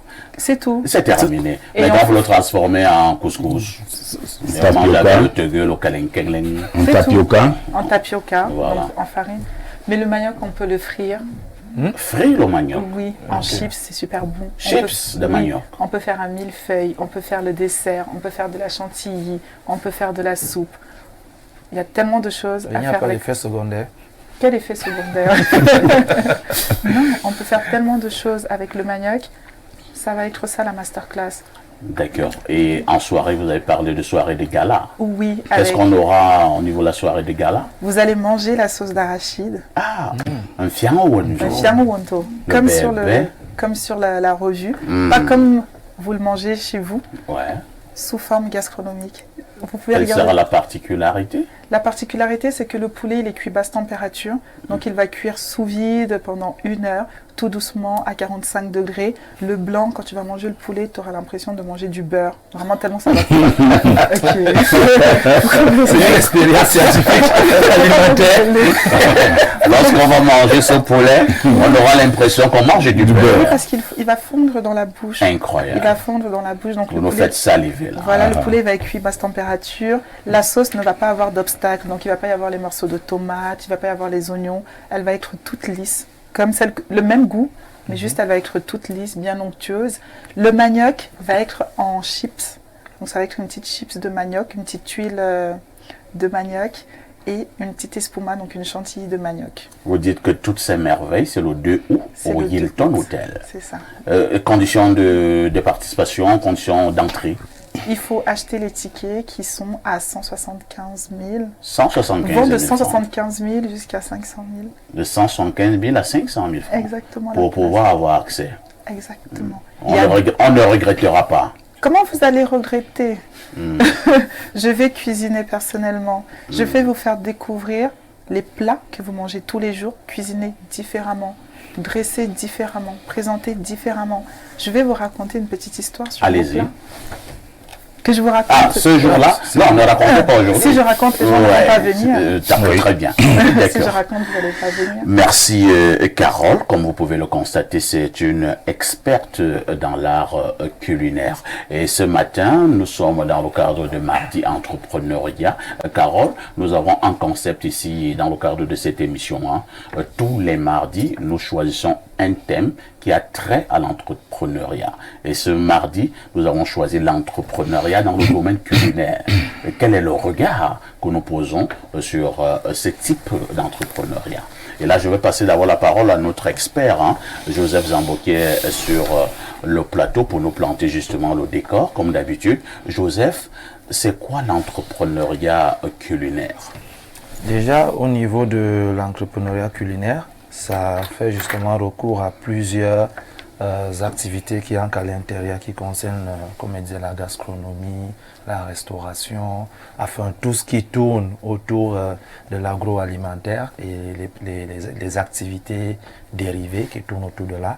C'est de tout ça qu'on parle de l'entrepreneuriat culinaire. Bon, maintenant, au niveau du Cameroun, on est convaincu que c'est une activité qui est en train de se mettre beaucoup par marche parce que de plus en plus, quand même, beaucoup de personnes s'en sortent et ils commencent à ne plus manger forcément à la maison, à pouvoir s'offrir un plat de nourriture hors foyer. Et à partir de là, la demande commence à être de plus en plus grande. Et voilà, c'est juste que ce secteur est encore beaucoup plus à l'informel parce que on a encore beaucoup de tourneaux d'eau, beaucoup de la maman qui a sa petite... J'en venais justement, parce que je voulais poser la question, non seulement à toi, mais également à Carole tout à l'heure. Alors, pour nous qui avons grandi dans des conditions un peu difficiles, nous avions nos mamans là au quartier, maman Adjom, elle fait les beignets là, haricots bouillis, et il y a le Sénégalais à côté qui faisait des pâtes avec des œufs, 2 œufs spaghettis, et le tour était joué. Est-ce que ce monde-là est également dans l'entrepreneuriat culinaire? Ou alors, on parle véritablement d'entrepreneuriat culinaire lorsqu'on est, par exemple, au Hilton Hotel, dans des grands restaurants, où il y a peut-être probablement un peu plus de minutie. Oui, bon, c'est vrai qu'ici, nous mettons le mot entrepreneuriat à chaque activité que nous abordons parce que le côté entrepreneuriat qui dit justement d'avoir une idée d'entreprise, qui est déjà celle-là de faire dans l'activité culinaire, qui est peut-être la restauration et autres. Mais de l'autre côté, je pense que on commence réellement de parler entrepreneuriat lorsqu'on est sur un projet d'entreprise, c'est-à-dire la mise en place d'une activité bien encadrée, légalisée, avec un meilleur suivi. Mais au Cameroun, on brille justement par l'activité informelle qui n'est pas totalement déclarée. Et en ce moment, je crois que tout ce qui nous a été présenté tout à l'heure par Carole sera forcément très nouveau pour ces gens-là parce qu'ils font encore de l'informel, donc ils n'ont pas eu une formation assez adaptée et forte. Donc justement, il n'y a pas de la différence entre la gastronomie et quelque chose, parce que plusieurs personnes cuisinent comme à la maison et vendent ainsi. Je crois que ça a un nom différent que la personne qui allait étudier comment faire des plats pour des restaurants, pour des grands milieux. Et en ce moment, comme je le dis très bien, Leroy essaie de le dire tout à l'heure, lorsqu'elle parle de l'entrée à 175 000, c'est pour des personnes qui veulent réellement vivre une expérience autre. C'est pour des personnes qui sont prêtes à mettre ce qu'il faut pour leur bien-être, pour se sentir bien, pour vivre pleinement ce pourquoi ils font des efforts chaque jour. Et ces personnes-là sont prêtes à mettre le paquet. Donc, il y a des clients pour l'informel, il y a des clients pour des entreprises encadrées. Et je dis très bien au Cameroun, oui, le gouvernement se bat encore vraiment à soutenir ce projet, quoique on a encore de gros problèmes au niveau de l'accès au financement, parce que on peut bien savoir faire une activité, on peut bien savoir faire une chose, mais si on n'a pas de l'argent pour que ce soit une entreprise qui peut employer des gens, qui peut grandir, qui peut ouvrir une grande zone des personnes qui en ont besoin de s'offrir ces plats-là, c'est un peu compliqué. Très bien. Et ça, c'est la difficulté qu'on a aujourd'hui, mais grâce à Dieu, on espère que Carole propose aussi des stratégies qui permettront aux gens de se former, d'apprendre ça, et en croisant les doigts qu'ils aient des financements pour pouvoir peut-être aussi développer ça au Cameroun, parce que le manioc frit là, il faut que ce soit accessible. Il faut essayer. Je repasse justement la parole à Carole. Carole, nous avons dit tout à l'heure que le cas du Cameroun va nous intéresser de manière particulière. Qu'est-ce qui vous a d'abord poussé à entrer dans ce domaine, entrer dans l'art culinaire, dans la gastronomie? Mon papa était cuisinier. Ah, d'accord. Il était cuisinier à l'hôtel Hilton. Je ne vais pas à l'hôtel Hilton parce que j'adore le prix. Non, pas du tout.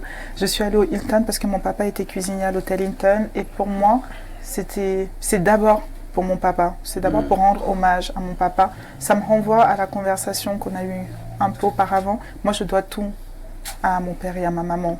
Ils m'ont donné la vie et mon père m'a donné une voix, une vocation.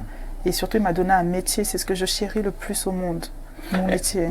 Est-ce qu'il y a un certain nombre de difficultés que l'on peut rencontrer lorsqu'on se lance dans cet entrepreneuriat culinaire? Moi, j'ai beaucoup souffert.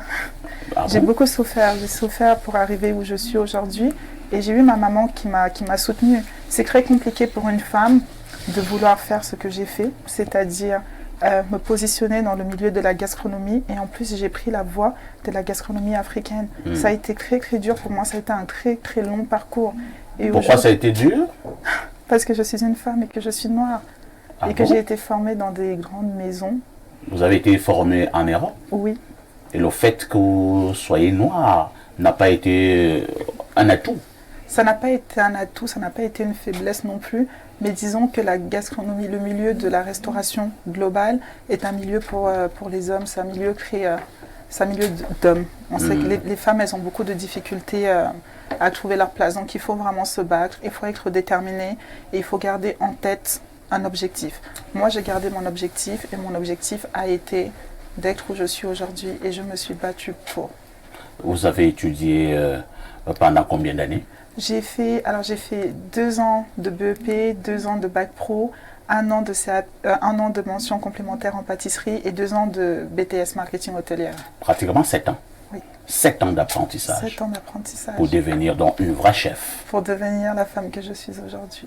Et vous exercez depuis combien d'années? Et j'exerce depuis que j'ai commencé, donc depuis mes 17 ans, depuis mes 18 ans. Ah, depuis 18 ans que vous exercez? Depuis que j'ai commencé ma formation, oui. Et ça se passe plutôt bien? Au jour d'aujourd'hui, je suis ravie. Au jour d'aujourd'hui, vous êtes ravie? Ça a été dur, mais je ne regarde pas derrière. La vie, c'est devant? La vie, elle est devant moi. Mon objectif est devant moi, le Hilton. Une fois que j'aurai fini le Hilton, vous n'imaginez même pas le bonheur qui va émerger de moi. Merci Carole. En face de vous, on va passer la parole à un vieux gourmet. Il n'est pas des gourmands. C'est Bernard Owona. Bernard Owona, c'est un métier pour le cas du Cameroun.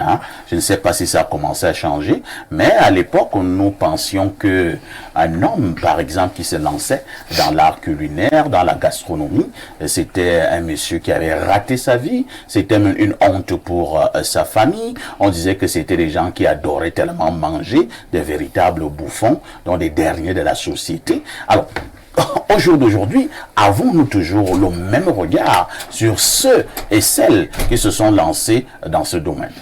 Parfois, ici, les lits ont beaucoup bougé. Les lits ont beaucoup bougé. D'ailleurs, je voudrais d'abord dire que je suis admiratif de la jeune dame Carole qui est là, qui se plaît, qui est fière de ce qu'elle fait. Et c'est ça également qui nous manque en Afrique. Parce que, comme tu le disais là, c'est pas évident qu'un homme normal chez nous, en fait, ça commence à venir un peu doucement, mais hier, c'était pas évident que vous donniez votre enfant chez un formateur pour apprendre la cuisine. Chez nous, c'était peut-être même déjà un échec. C'est-à-dire un échec pour le parent.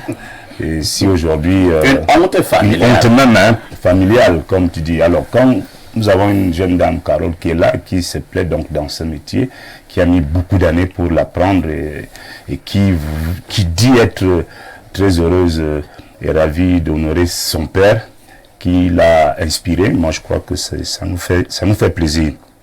Maintenant, seulement, par rapport à son projet, qui est bien, je voudrais lui dire que, comme moi, j'appartiens à une autre classe de la société, venir manger la sauce d'arachide pour 175 000 Hilton. Je voudrais déjà profiter de ce plateau pour que je sois invité à titre exceptionnel. Parce que 175 000 pour moi, c'est presque 2 mois de ration chez moi. Ce n'est pas que la sauce d'arachide. C'est un exemple, Madame Carole. C'est une expérience. Je ne vous vends pas, je ne vous invite pas au Hilton juste pour manger la sauce d'arachide. Il y aura beaucoup d'autres choses. Oui, je vous invite pour découvrir quelque chose, pour créer quelque chose et pour avancer. Je vous ai compris, hein? Oui, moi je vous ai compris. Vous dites seulement que 175 000 maintenant c'est une façon de vous dire de t'aider. Invitez-moi, au moins que je profite de mon passage sur ce plateau de parfait ici, que moi aussi je sois Hilton, le deux. Les gens vont aussi m'envier, vont me regarder, et ils vont dire que voilà, on a aussi qui est déjà Hilton. Donc c'est un bon projet. Si je pouvais vous dire quelque chose, c'est de vous donner beaucoup de bénédictions pour que ça se passe plutôt très bien. Maintenant, pour répondre à la question, tout à fait. Effectivement, moi je vois le monde de l'entrepreneuriat culinaire en 3 catégories rapidement. Au quartier, nous avons la première catégorie qui est basique, les mamans qui vendent le haricot et les beignets, les gars qui font les œufs. Tout à fait. Les femmes qui vendent le riz avec la sauce d'arachide à midi, dans les chantiers, dans les marchés, etc. Ça, c'est vraiment la première catégorie la plus visible. La plus visible et la plus accessible, parce que là-bas, avec 500 francs, on s'en sort dans les marchés, dans les quartiers. La deuxième catégorie, c'est un peu la catégorie la mieux organisée déjà. Donc, vous pouvez avoir des exemples comme notre ami Saint-Éloi Bidou, conseiller municipal à Yaoundé 6, qui a ouvert un gros restaurant en face de l'école polytechnique qui fait dans les plats typiquement camerounais, notamment la sauce jaune, le héros, les tiki kwala et tous les autres mecs traditionnels de notre pays. Et c'est déjà sérieux là-bas parce que c'est organisé, c'est structuré. Il emploie des dizaines de personnes et vraiment c'est pas évident d'avoir une place là-bas entre midi et 16h. C'est vraiment bien organisé et c'est bien fait. Ça, c'est vraiment un entrepreneur culinaire qui a une adresse, qui compte, qui est fréquenté régulièrement. Il y a aussi un autre Ouéa. Bon, il y a une troisième catégorie, la catégorie des restaurants qu'on connaît à Yaoundé, par exemple, le restaurant Sawa à Mborada, en face de l'hôpital. Il ne faut pas payer ici, hein, vraiment, pour toutes ces... Non, c'était les exemples. C'était les exemples pour prendre comme ça. Des catégories sans citer les noms des restaurants. Voilà. Pour que quelqu'un sente un peu une catégorie, il faut citer peut-être un nom, pas faire ici. Non. Bon, maintenant, dans les 3 catégories-là, chacun de nous sait là où il peut entrer, selon sa bourse, selon son portefeuille. Donc, première catégorie, c'est tout le monde. Deuxième, là, c'est moyen. Après, vous avez donc la dernière où vous avez des vrais entrepreneurs suffisamment assis qui ont les moyens de leur politique. Merci Bernard Owana. Pierre Blériot-Niamek, l'entrepreneuriat culinaire au Cameroun. Vous qui êtes un observateur averti, avez-vous l'impression que le domaine marche? Sinon, pourquoi? Oui, mais Carole a dit quelque chose qui semblait frustrant quand elle a dit qu'on n'a pas de gastronomie. Je vous assure, j'ai eu la curiosité de voir ces plats. Oui. Il y a l'art, il y a la science. Il faut que les Africains transforment leur art en science. Et c'est ce que Carole Buffalo fait. On vous présente vos produits et vous ne les reconnaissez pas. Ni au visuel, vous reconnaissez le goût beaucoup plus raffiné. Parce que bien manger aussi, c'est bien présenter un plat. Vous savez, parfois on a souffert pour arriver là où on est. On ne doit plus manger le plat pour les trucs se mélangent. Non, normalement, on ne devrait plus manger comme ça. Non, le béton arde. Non, tu le sais même pas. Parce qu'à l'école primaire, moi j'ai mangé des trucs qui n'avaient pas de nom. Mais dans un mélange, ça blindait l'estomac. Bon, aujourd'hui, l'estomac est fragile. Vous recevez les casses. La gastronomie est un art. Ouais. C'est-à-dire l'appétit vous vient déjà par la présentation. Pour ceux qui ont vu les images, elle a un concept qu'elle appelle l'africanisant. Elle ne travaille que sur les produits africains et spécifiquement camerounais. Et ça, elle fait faire compétir ces produits de l'autre côté. Il faut qu'on encourage, moi j'invite ici le ministère de la Culture, le ministère du Tourisme à accompagner ce genre d'initiative. Elle devrait constamment être invitée au Cameroun pour former nos restaurateurs. Vous les avez dans la maison. Elle vous a parlé de difficultés en tant que femme. Vous savez aussi ce métier-là, pourquoi il a plus donné les hommes que les femmes? Quand une femme fait dans ce métier, vous l'apprenez dans un domicile privé, le chef de famille confond entre la chef et une deuxième épouse qu'il a là. Parce que quand une femme vous fait bien la cuisine, vous avez tendance à penser que c'est votre femme. Parce que quand nous on se mariait, on nous disait que la femme sait aussi bien faire la cuisine. Donc elle peut former à la fois sur le plan professionnel, mais également dans les ménages qui ont les moyens, parce qu'il y a des gens qui ont les moyens, mais qui continuent de manger mal. Il a ses moyens, il ne sait même pas comment manger. Non. Donc c'est une innovation à encourager et nous apportons notre soutien à ce genre de projet. Je me permets. Oui, allons-y Carole. Vous avez dit tout à l'heure que la cuisine camerounaise, elle est très bonne. Mais elle est bonne, mais elle reste chez nous. Le monsieur disait tout à l'heure qu'il y a plusieurs catégories de cuisine pour tout. Vous allez faire un effort de temps en temps de regarder la caméra. Il y a plusieurs catégories de cuisine. Il est important de sortir justement du pays. Si on ne crée pas une gastronomie, si on ne crée pas quelque chose qui nous appartient, notre cuisine va rester uniquement chez nous, dans les rues, et ne va pas être connue. Tout à fait. Pendant toute ma formation, j'ai jamais eu un chef qui m'a appris à faire le coquille. Si ma maman m'avait pas dit le coquille, ça se fait comme ça, de l'autre côté, je ne saurais pas faire le coquille. Vous comprenez ce que je veux dire? Il est important de sortir le coquille. Il est important de sortir en fait notre cuisine au grand monde pour que les gens la connaissent. Et pour ça, il faut faire des masterclass. Il faut créer une gastronomie. Chaque année, ce qui me frustre le plus, c'est que chaque année, on sort le classement des meilleures cuisines au monde. Oui. Il sort le classement des 50 meilleures cuisines au monde. Est-ce qu'il y a la cuisine camerounaise? Le seul pays africain qui est dans ce classement, c'est le Maroc. Le seul pays africain. Et ils sont ou 30e ou 40e, ou je ne sais plus quel positionnement ils sont. Et Afrique noire, il n'y a aucun pays. Et pourquoi? Mais les gens disent que la cuisine africaine, elle est trop épicée, elle est trop relevée, elle n'est pas séduisante, elle n'est pas ci, elle n'est pas ça. Elle est encore traditionnelle. On a une cuisine. Non, c'est même plus traditionnel, c'est juste qu'elle ne donne pas envie, elle n'est pas séduisante. Même mes clients dans le privé, je propose l'africanisant, le client il va manger la sauce d'arachide comme vous voyez sur les photos. C'est bon, il découvre.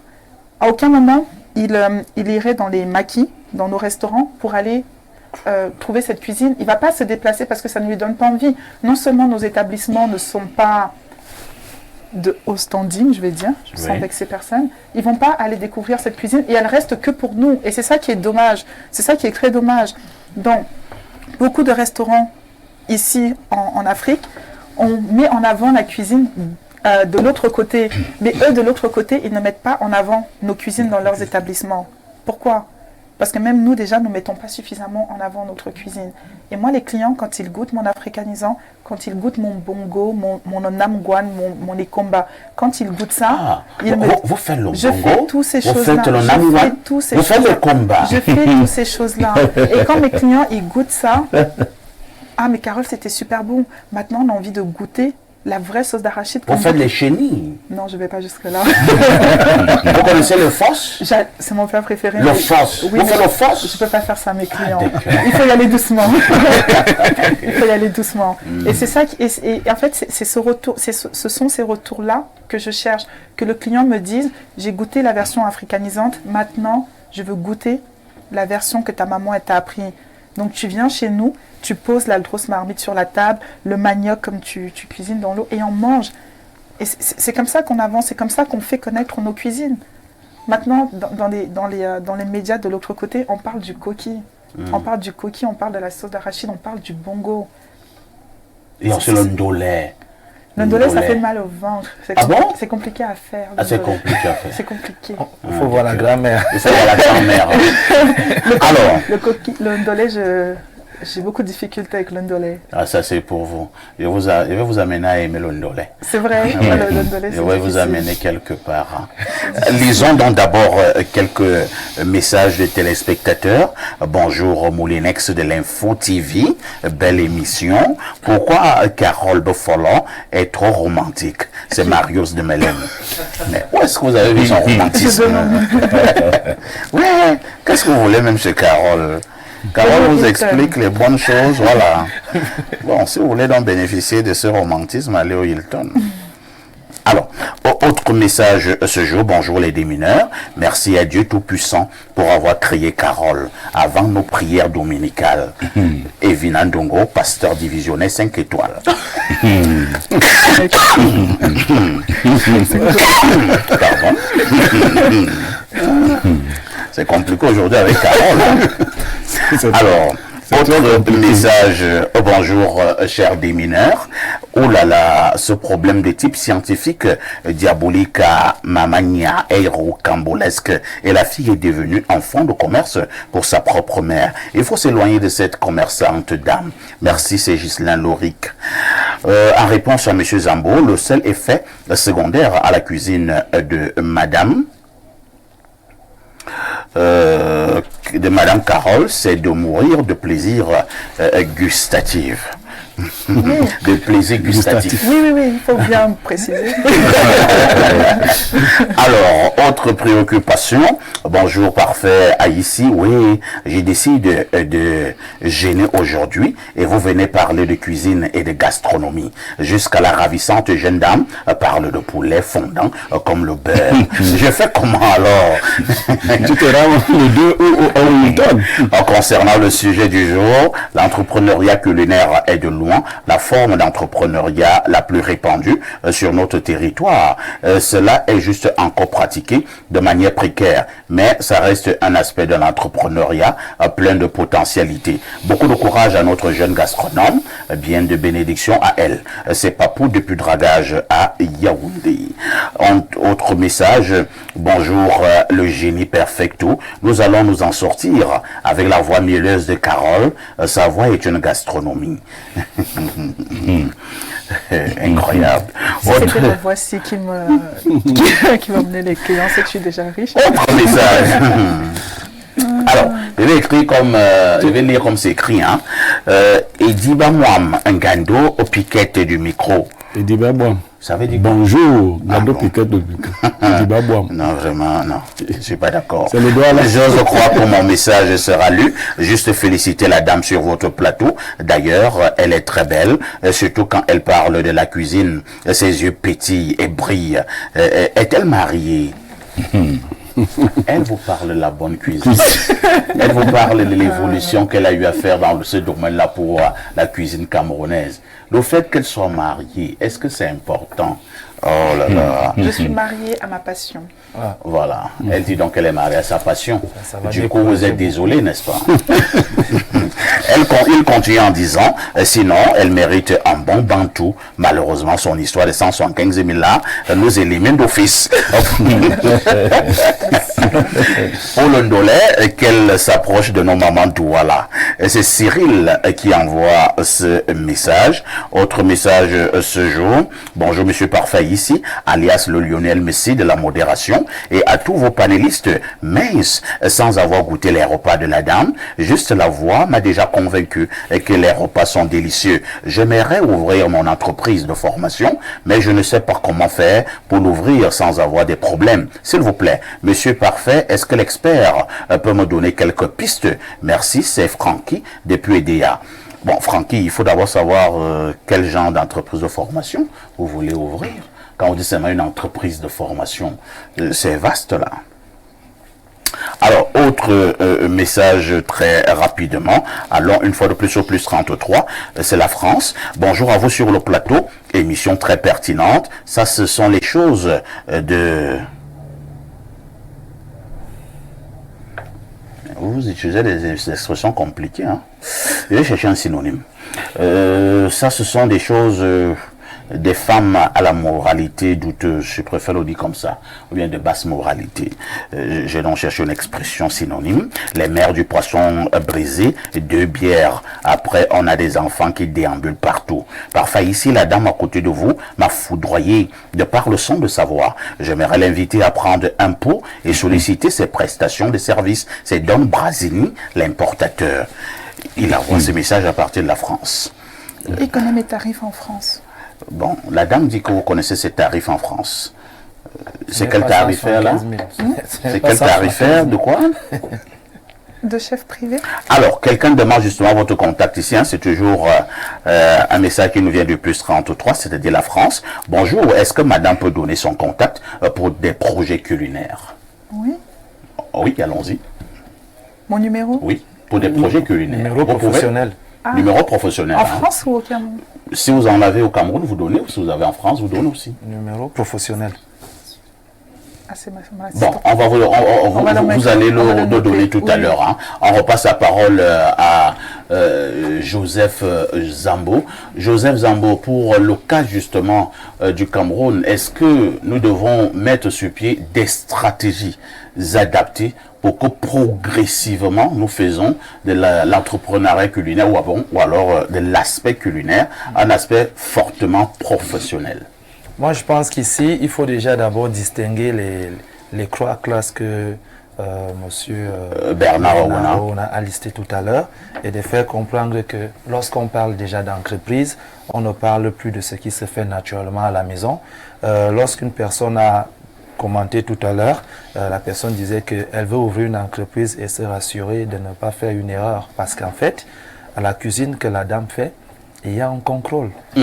Il y a, c'est pas le nom concentré. Là-bas même, ils étudient même d'abord le corps de l'homme. Exactement. Ils étudient un certain nombre de méandres. Oui. Ils savent que bon, peut-être le matin il faut manger comme ça, à midi il faut manger comme ça, le soir il faut manger comme ça, en fonction des organismes. C'est ça. Et si tu es diabétique, est-ce que c'est mieux d'aller manger le haricot? On dit mettez beaucoup d'huile quand tu es diabétique, à côté de la route. Je crois que tu vas être empoisonné, n'est-ce pas? Non, c'est un problème. Vous m'aviez même dit quelque chose, qu'ailleurs on mange pour se soigner. Voilà. Ça, c'est un Chinois qui nous l'avait dit à Beijing. Voilà. Il m'a dit, la santé est dans le plat.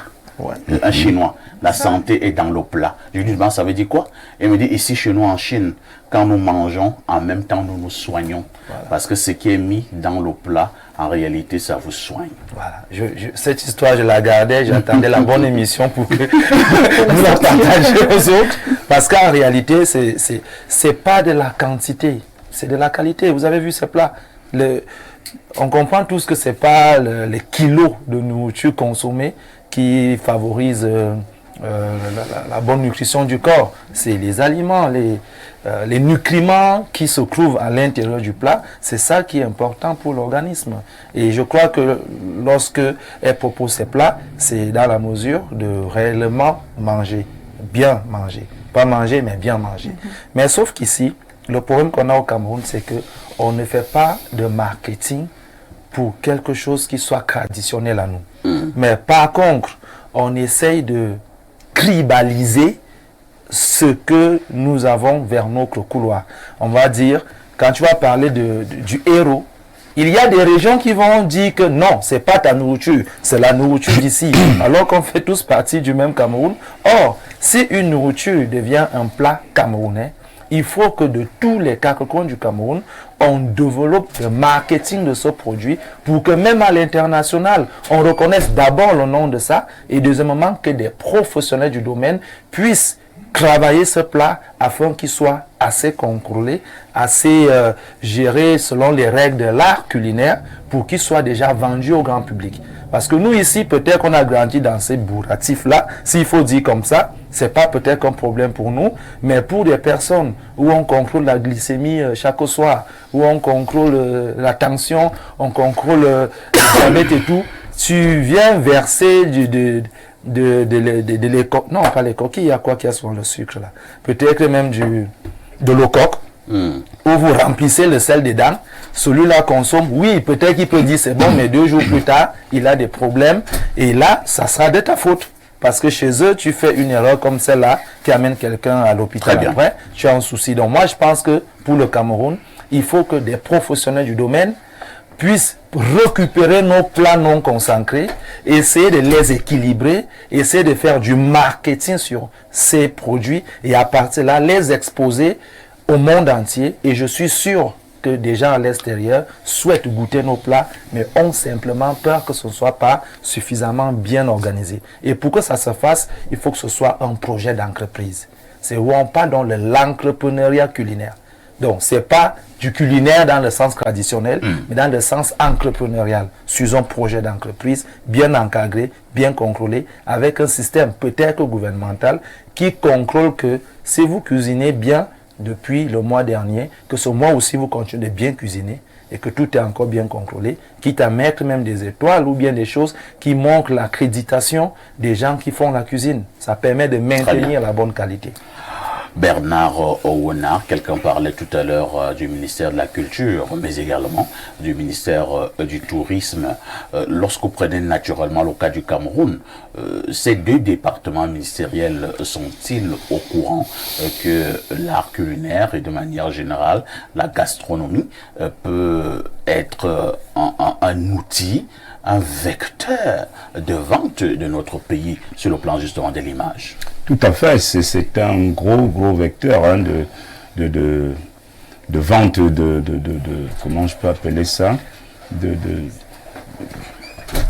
pour que le Cameroun ait une image reconnue et connue à travers les 4 continents. Je vais vous prendre un exemple qui va peut-être vous surprendre. Vous savez que le Cameroun est aux Jeux Olympiques à Paris et que le Cameroun a une délégation de 32 personnes et que dans les 32 personnes, il y a 6 athlètes qui ont été tous éliminés. Toutes les autres personnes qui sont là-bas sont juste des fonctionnaires qui se baladent en France en ce moment, qui se bronzent là-bas. Il y a un rapport avec l'art culinaire. Je vais répondre à votre préoccupation. Je veux donc dire que c'est des événements comme les Jeux Olympiques où d'autres délégations font des foires où elles présentent le côté touristique de leur pays, le côté gastronomique de leur pays. Oui, c'est dans ces événements mondiaux, dans ces événements internationaux-là, que le ministère du Tourisme devrait se déployer en amenant là-bas des gens spécialisés, des experts, des spécialistes qui vendent l'image du Cameroun, l'image touristique du Cameroun. C'est là-bas que le ministère de la Culture également doit se mobiliser pour présenter la gastronomie camerounaise, pour que lorsqu'il y aura notre classement mondial de combien de, je sais pas quoi dans le monde, les 50 meilleurs, mais pays où c'était, pays où bien les recettes, c'était quoi? 50 meilleurs pays sur le plan de l'art culinaire. Voilà. Si vous voyez les pays qui sont devant nous.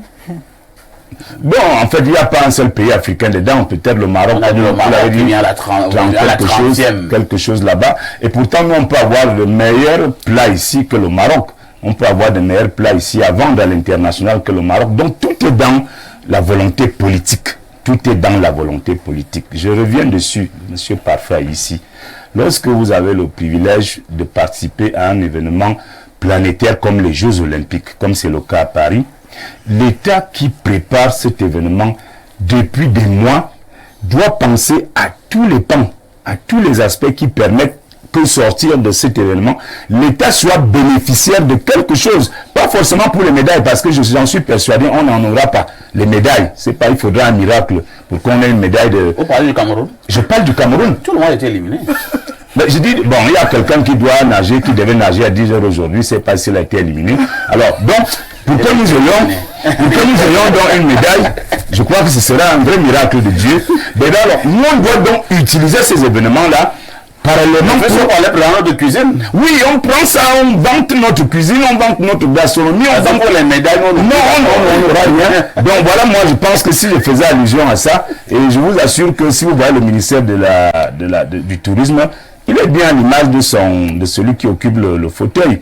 Donc c'est le calme plat, c'est comme ça. C'est comme ça, et bien le bouge. C'est-à-dire le tourisme bouge. Le tourisme est vivant. Le tourisme est là, on est proactif. Donc nous on est là. Bon, on a le poste ministériel, on ne pense à rien, on n'innove pas. Donc il faut amener les Camerounais à vendre à l'international. Si madame Nicole a déjà Carole, pardon, si Carole a déjà cette capacité d'être installée en France par exemple, c'est déjà à elle aussi de faire un effort dans l'avenir de vendre quelques plats camerounais là-bas. Ça va aider également. Je le fais. Je suis un petit bout de femme. Je ne peux pas porter un pays seul.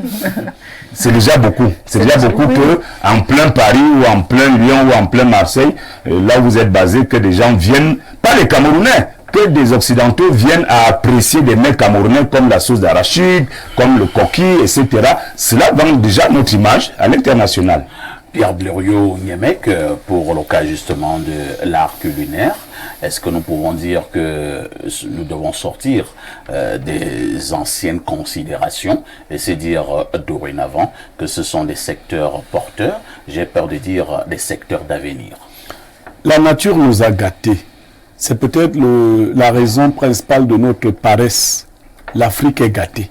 On ne devrait pas pouvoir dire aujourd'hui que l'Occident a les 40 premières places, non, en matière gastronomique, non. Mais c'est que chez eux, on organise tout. On embellit les choses. Et ils n'ont rien, il y a quoi à manger là-bas. Quand on vous donne même les noms, c'est des noms bizarres. Chez nous, il y a tout, mais il nous manque la modernisation, il nous manque des accompagnements. Vous avez fait remarquer que Vinci, enfin, administrateurs, gens de bureau sont allés accompagner 6 athlètes. 6 athlètes. Et ils foutent quoi là-bas? Pourquoi il n'y a pas la gastronomie camerounaise là-bas? Pourquoi il n'y a pas les autres aspects? Il faut que ça change. Il faut que nous vendions notre image pour que notre pays soit attrayant.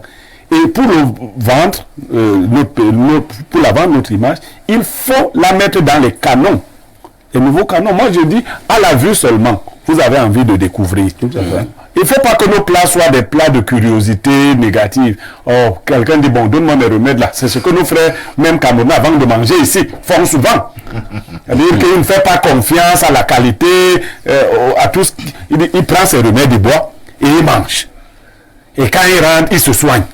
Non, nos plats doivent être dans les standards pour pouvoir compétir. Nous avons la cuisine traditionnelle, mais nous avons aussi la gastronomie. Nous devons la promouvoir. L'Afrique ne va pas rester traditionnelle. Carole, quel est le message que vous passez à ces jeunes Camerounaises, à ces jeunes Camerounais qui veulent se lancer dans la gastronomie, qui veulent se lancer dans l'art culinaire? C'est de persévérer.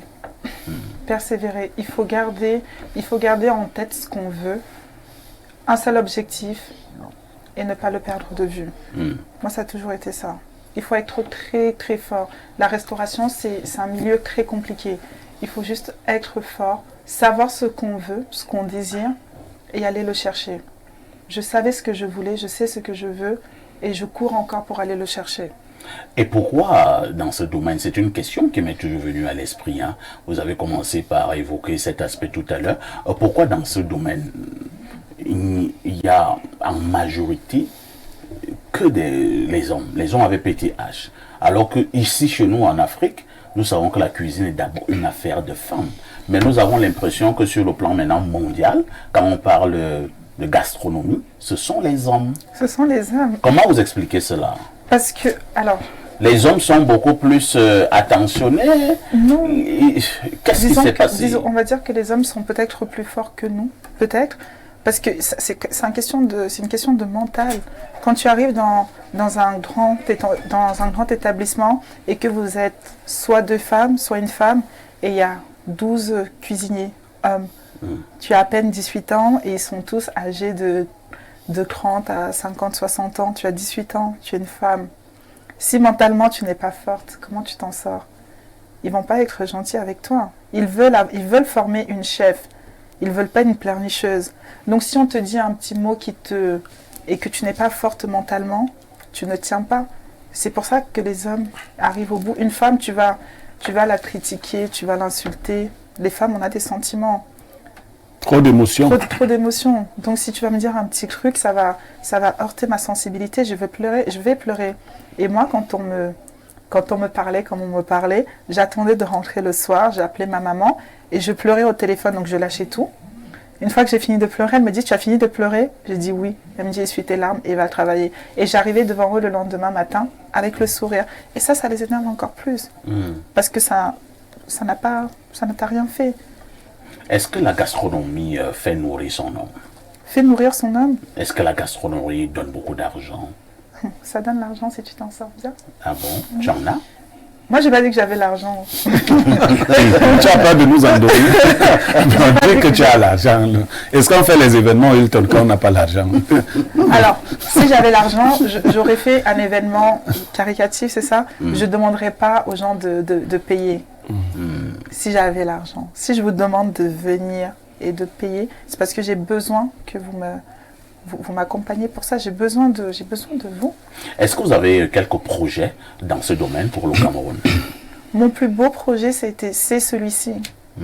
Vous allez l'organiser chaque année ou bien 2 fois par an ou bien... S'il plaît à Dieu et que celui-ci se passe bien, on verra. C'est le premier? C'est le tout premier. Le tout premier que vous organisez.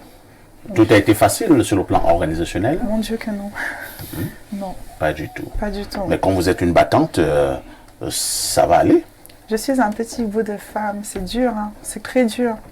Tu es toute seule, tu n'as personne derrière toi pour te dire que ça va aller. Il n'y a personne qui va t'accompagner. Ah, j'ai le ministère de la Culture et des Arts qui parraine l'événement. Mais sinon, c'est un projet que je porte fièrement toute seule. D'accord. Alors, essayons de lire encore quelques messages. Hein. Bonjour, parfait. Cette maman est méchante et elle livre sa fille gratuitement à la sorcellerie. D'accord. Bonjour parfait, ainsi qu'au reste du plateau, s'il vous plaît, que la jeune dame nous commente un peu sa première image là, dans le plat noir. Il s'agit de quoi? Ça peut rassasier. Voilà Nganou qui a mangé comme ça, votre expression, mais il rayonne aujourd'hui. On ne peut pas tout occidentaliser avec les plats présentés à l'image. Je le redis, ils sont très beaux, donnent envie de découvrir, mais me semblent très petits et par conséquent ne peut pas me rassasier. Parfait, regarde-toi, regarde ton gabarit. Nous-mêmes, nous savons lorsque l'on te voit comment tu peux manger. C'est pour te titiller. C'est de ce plat qu'il parle. Oui. Alors, il faut savoir que la gastronomie n'est pas fait pour blinder le ventre. Pour remplir le ventre. Comment expliquer ça? Vous allez manger le plat qui vient de passer, vous allez manger 5 autres plats. Et le repas va durer de 21h à 22h30, 23h. Donc de 21h à 22h, donc pendant 1h30, vous allez manger une succession de plats. Et chaque plat, aussi minimaliste qu'il soit, il va vous caler. Il va vous caler parce que quand vous allez le voir, vous allez déjà être rassasié parce que le plat, il est beau, c'est une œuvre d'art. Vous allez le manger et chaque bouchée, aussi petit. Là, c'est la sauce d'arachide. Vous avez l'impression que c'est petit, mais ça cale. Une fois que vous avez mangé 3 plats, vous arrivez à la sauce d'arachide, c'est plein. Et après, vous avez encore le dessert et les petits gâteaux qui terminent le repas. Ça cale. La gastronomie cale. Il ne faut pas dire que c'est petit. C'est même pas petit. D'accord. Ça, c'est le poisson braisé. Ça cale. C'est pas petit. Ce que nous avons à l'image là, c'était du poisson braisé. C'est le poisson braisé. Ah, d'accord. Et là ça, c'est la terre intense. C'est le dessert qu'ils vont manger pendant l'événement. La terre? Terre intense. C'est la terre intense. Terre intense, un mélange de chocolat et de café. Les richesses du Cameroun. Mélange du chocolat et du café. Exactement. Ce sont les choses du Cameroun. Le café, ça vient de chez nous, non? Alors, quelqu'un nous écrit encore de la France, le plus 33, s'il vous plaît. Le contact, beaucoup demandent ton contact. Hein. On peut le donner, Carole? Oui, alors c'est le 6 98 00 51 73. On peut reprendre? 6 98 00 51 73. Très bien. C'est moi-même qui réponds au téléphone avec ma jolie voix. Vraiment, nous insistons, c'est pour les besoins professionnels. Nous insistons. Parce que nous n'avons pas besoin de la protéger. C'est pas nous qui l'avons gardée jusqu'à cette heure. Défends-toi. Bonjour, parfait, s'il vous plaît, grand frère. Dites à la dame sur le plateau que je suis là pour l'accompagner. De toutes les façons, sauf financièrement. Elle sera ravie et en joie. Tu vas donc l'accompagner. Elle veut être l'accompagnée. Est-ce que c'est la joie? Bonjour les démineurs. D'accord. On ne lit pas la suite. Parce que la suite est un peu bizarre. Ne faites pas pleurer Caroline. Alors, prenons ce dernier message. Monsieur Parfait, suite à mon message précédent, il s'agit d'une formation sur les techniques d'application de peinture et décoration intérieure, extérieure en bâtiment. Donc, le monsieur qui parlait là, qu'il voulait avoir des conseils. Essayez de vous rapprocher de Joseph Zambo. Hein. Appelez-moi après l'émission, je vous donnerai le numéro de Joseph Zambo.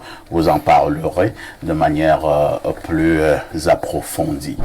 Carole, nous sommes arrivés presque au terme de ce programme. Peut-être le dernier mot à dire à l'endroit de ces millions de téléspectateurs qui vous regardent à travers le monde. Aidez-moi à réaliser mon rêve. J'ai déjà réalisé la plus belle partie de ma vie, mon plus beau rêve. Aidez-moi à le finaliser. Et pour ça, il faut me retrouver ce 2 août à l'hôtel Hilton pour la masterclass suivie du dîner de gala. Venez nombreux. C'est quelque chose de mémorable. On est en train d'écrire l'histoire. Je suis après écrire l'histoire. Venez, je vous attends. Nous sommes en train d'écrire l'histoire. Cher les bio. Nous écrivons l'histoire, hein. Les autres la commenteront. Merci à Joseph Zambo, notre expert en entrepreneuriat, qui était là ce matin. Merci à Bernard Rona, journaliste, qui était également là ce matin. Pierre Bureau restera mon consultant. Infiniment merci à Carole Buffalo, comme nous l'avons dit, qui est auteur également. Et vous avez d'ailleurs cette publication estampillée, l'africanisance et la revue des saveurs africaines. Carole Buffalo qui vous donne donc rendez-vous ce 2 août du côté du Hilton Hotel de Yaoundé. Ce sera tout simplement mémorable, événement inimaginable avant pour en être inoubliable après. Carole Buffalo, merci d'avoir été là ce matin. Ne ratez surtout pas le journal de la mi-journée dans 8 minutes très exactement. Mais avant de partir, une question avec tout ceci.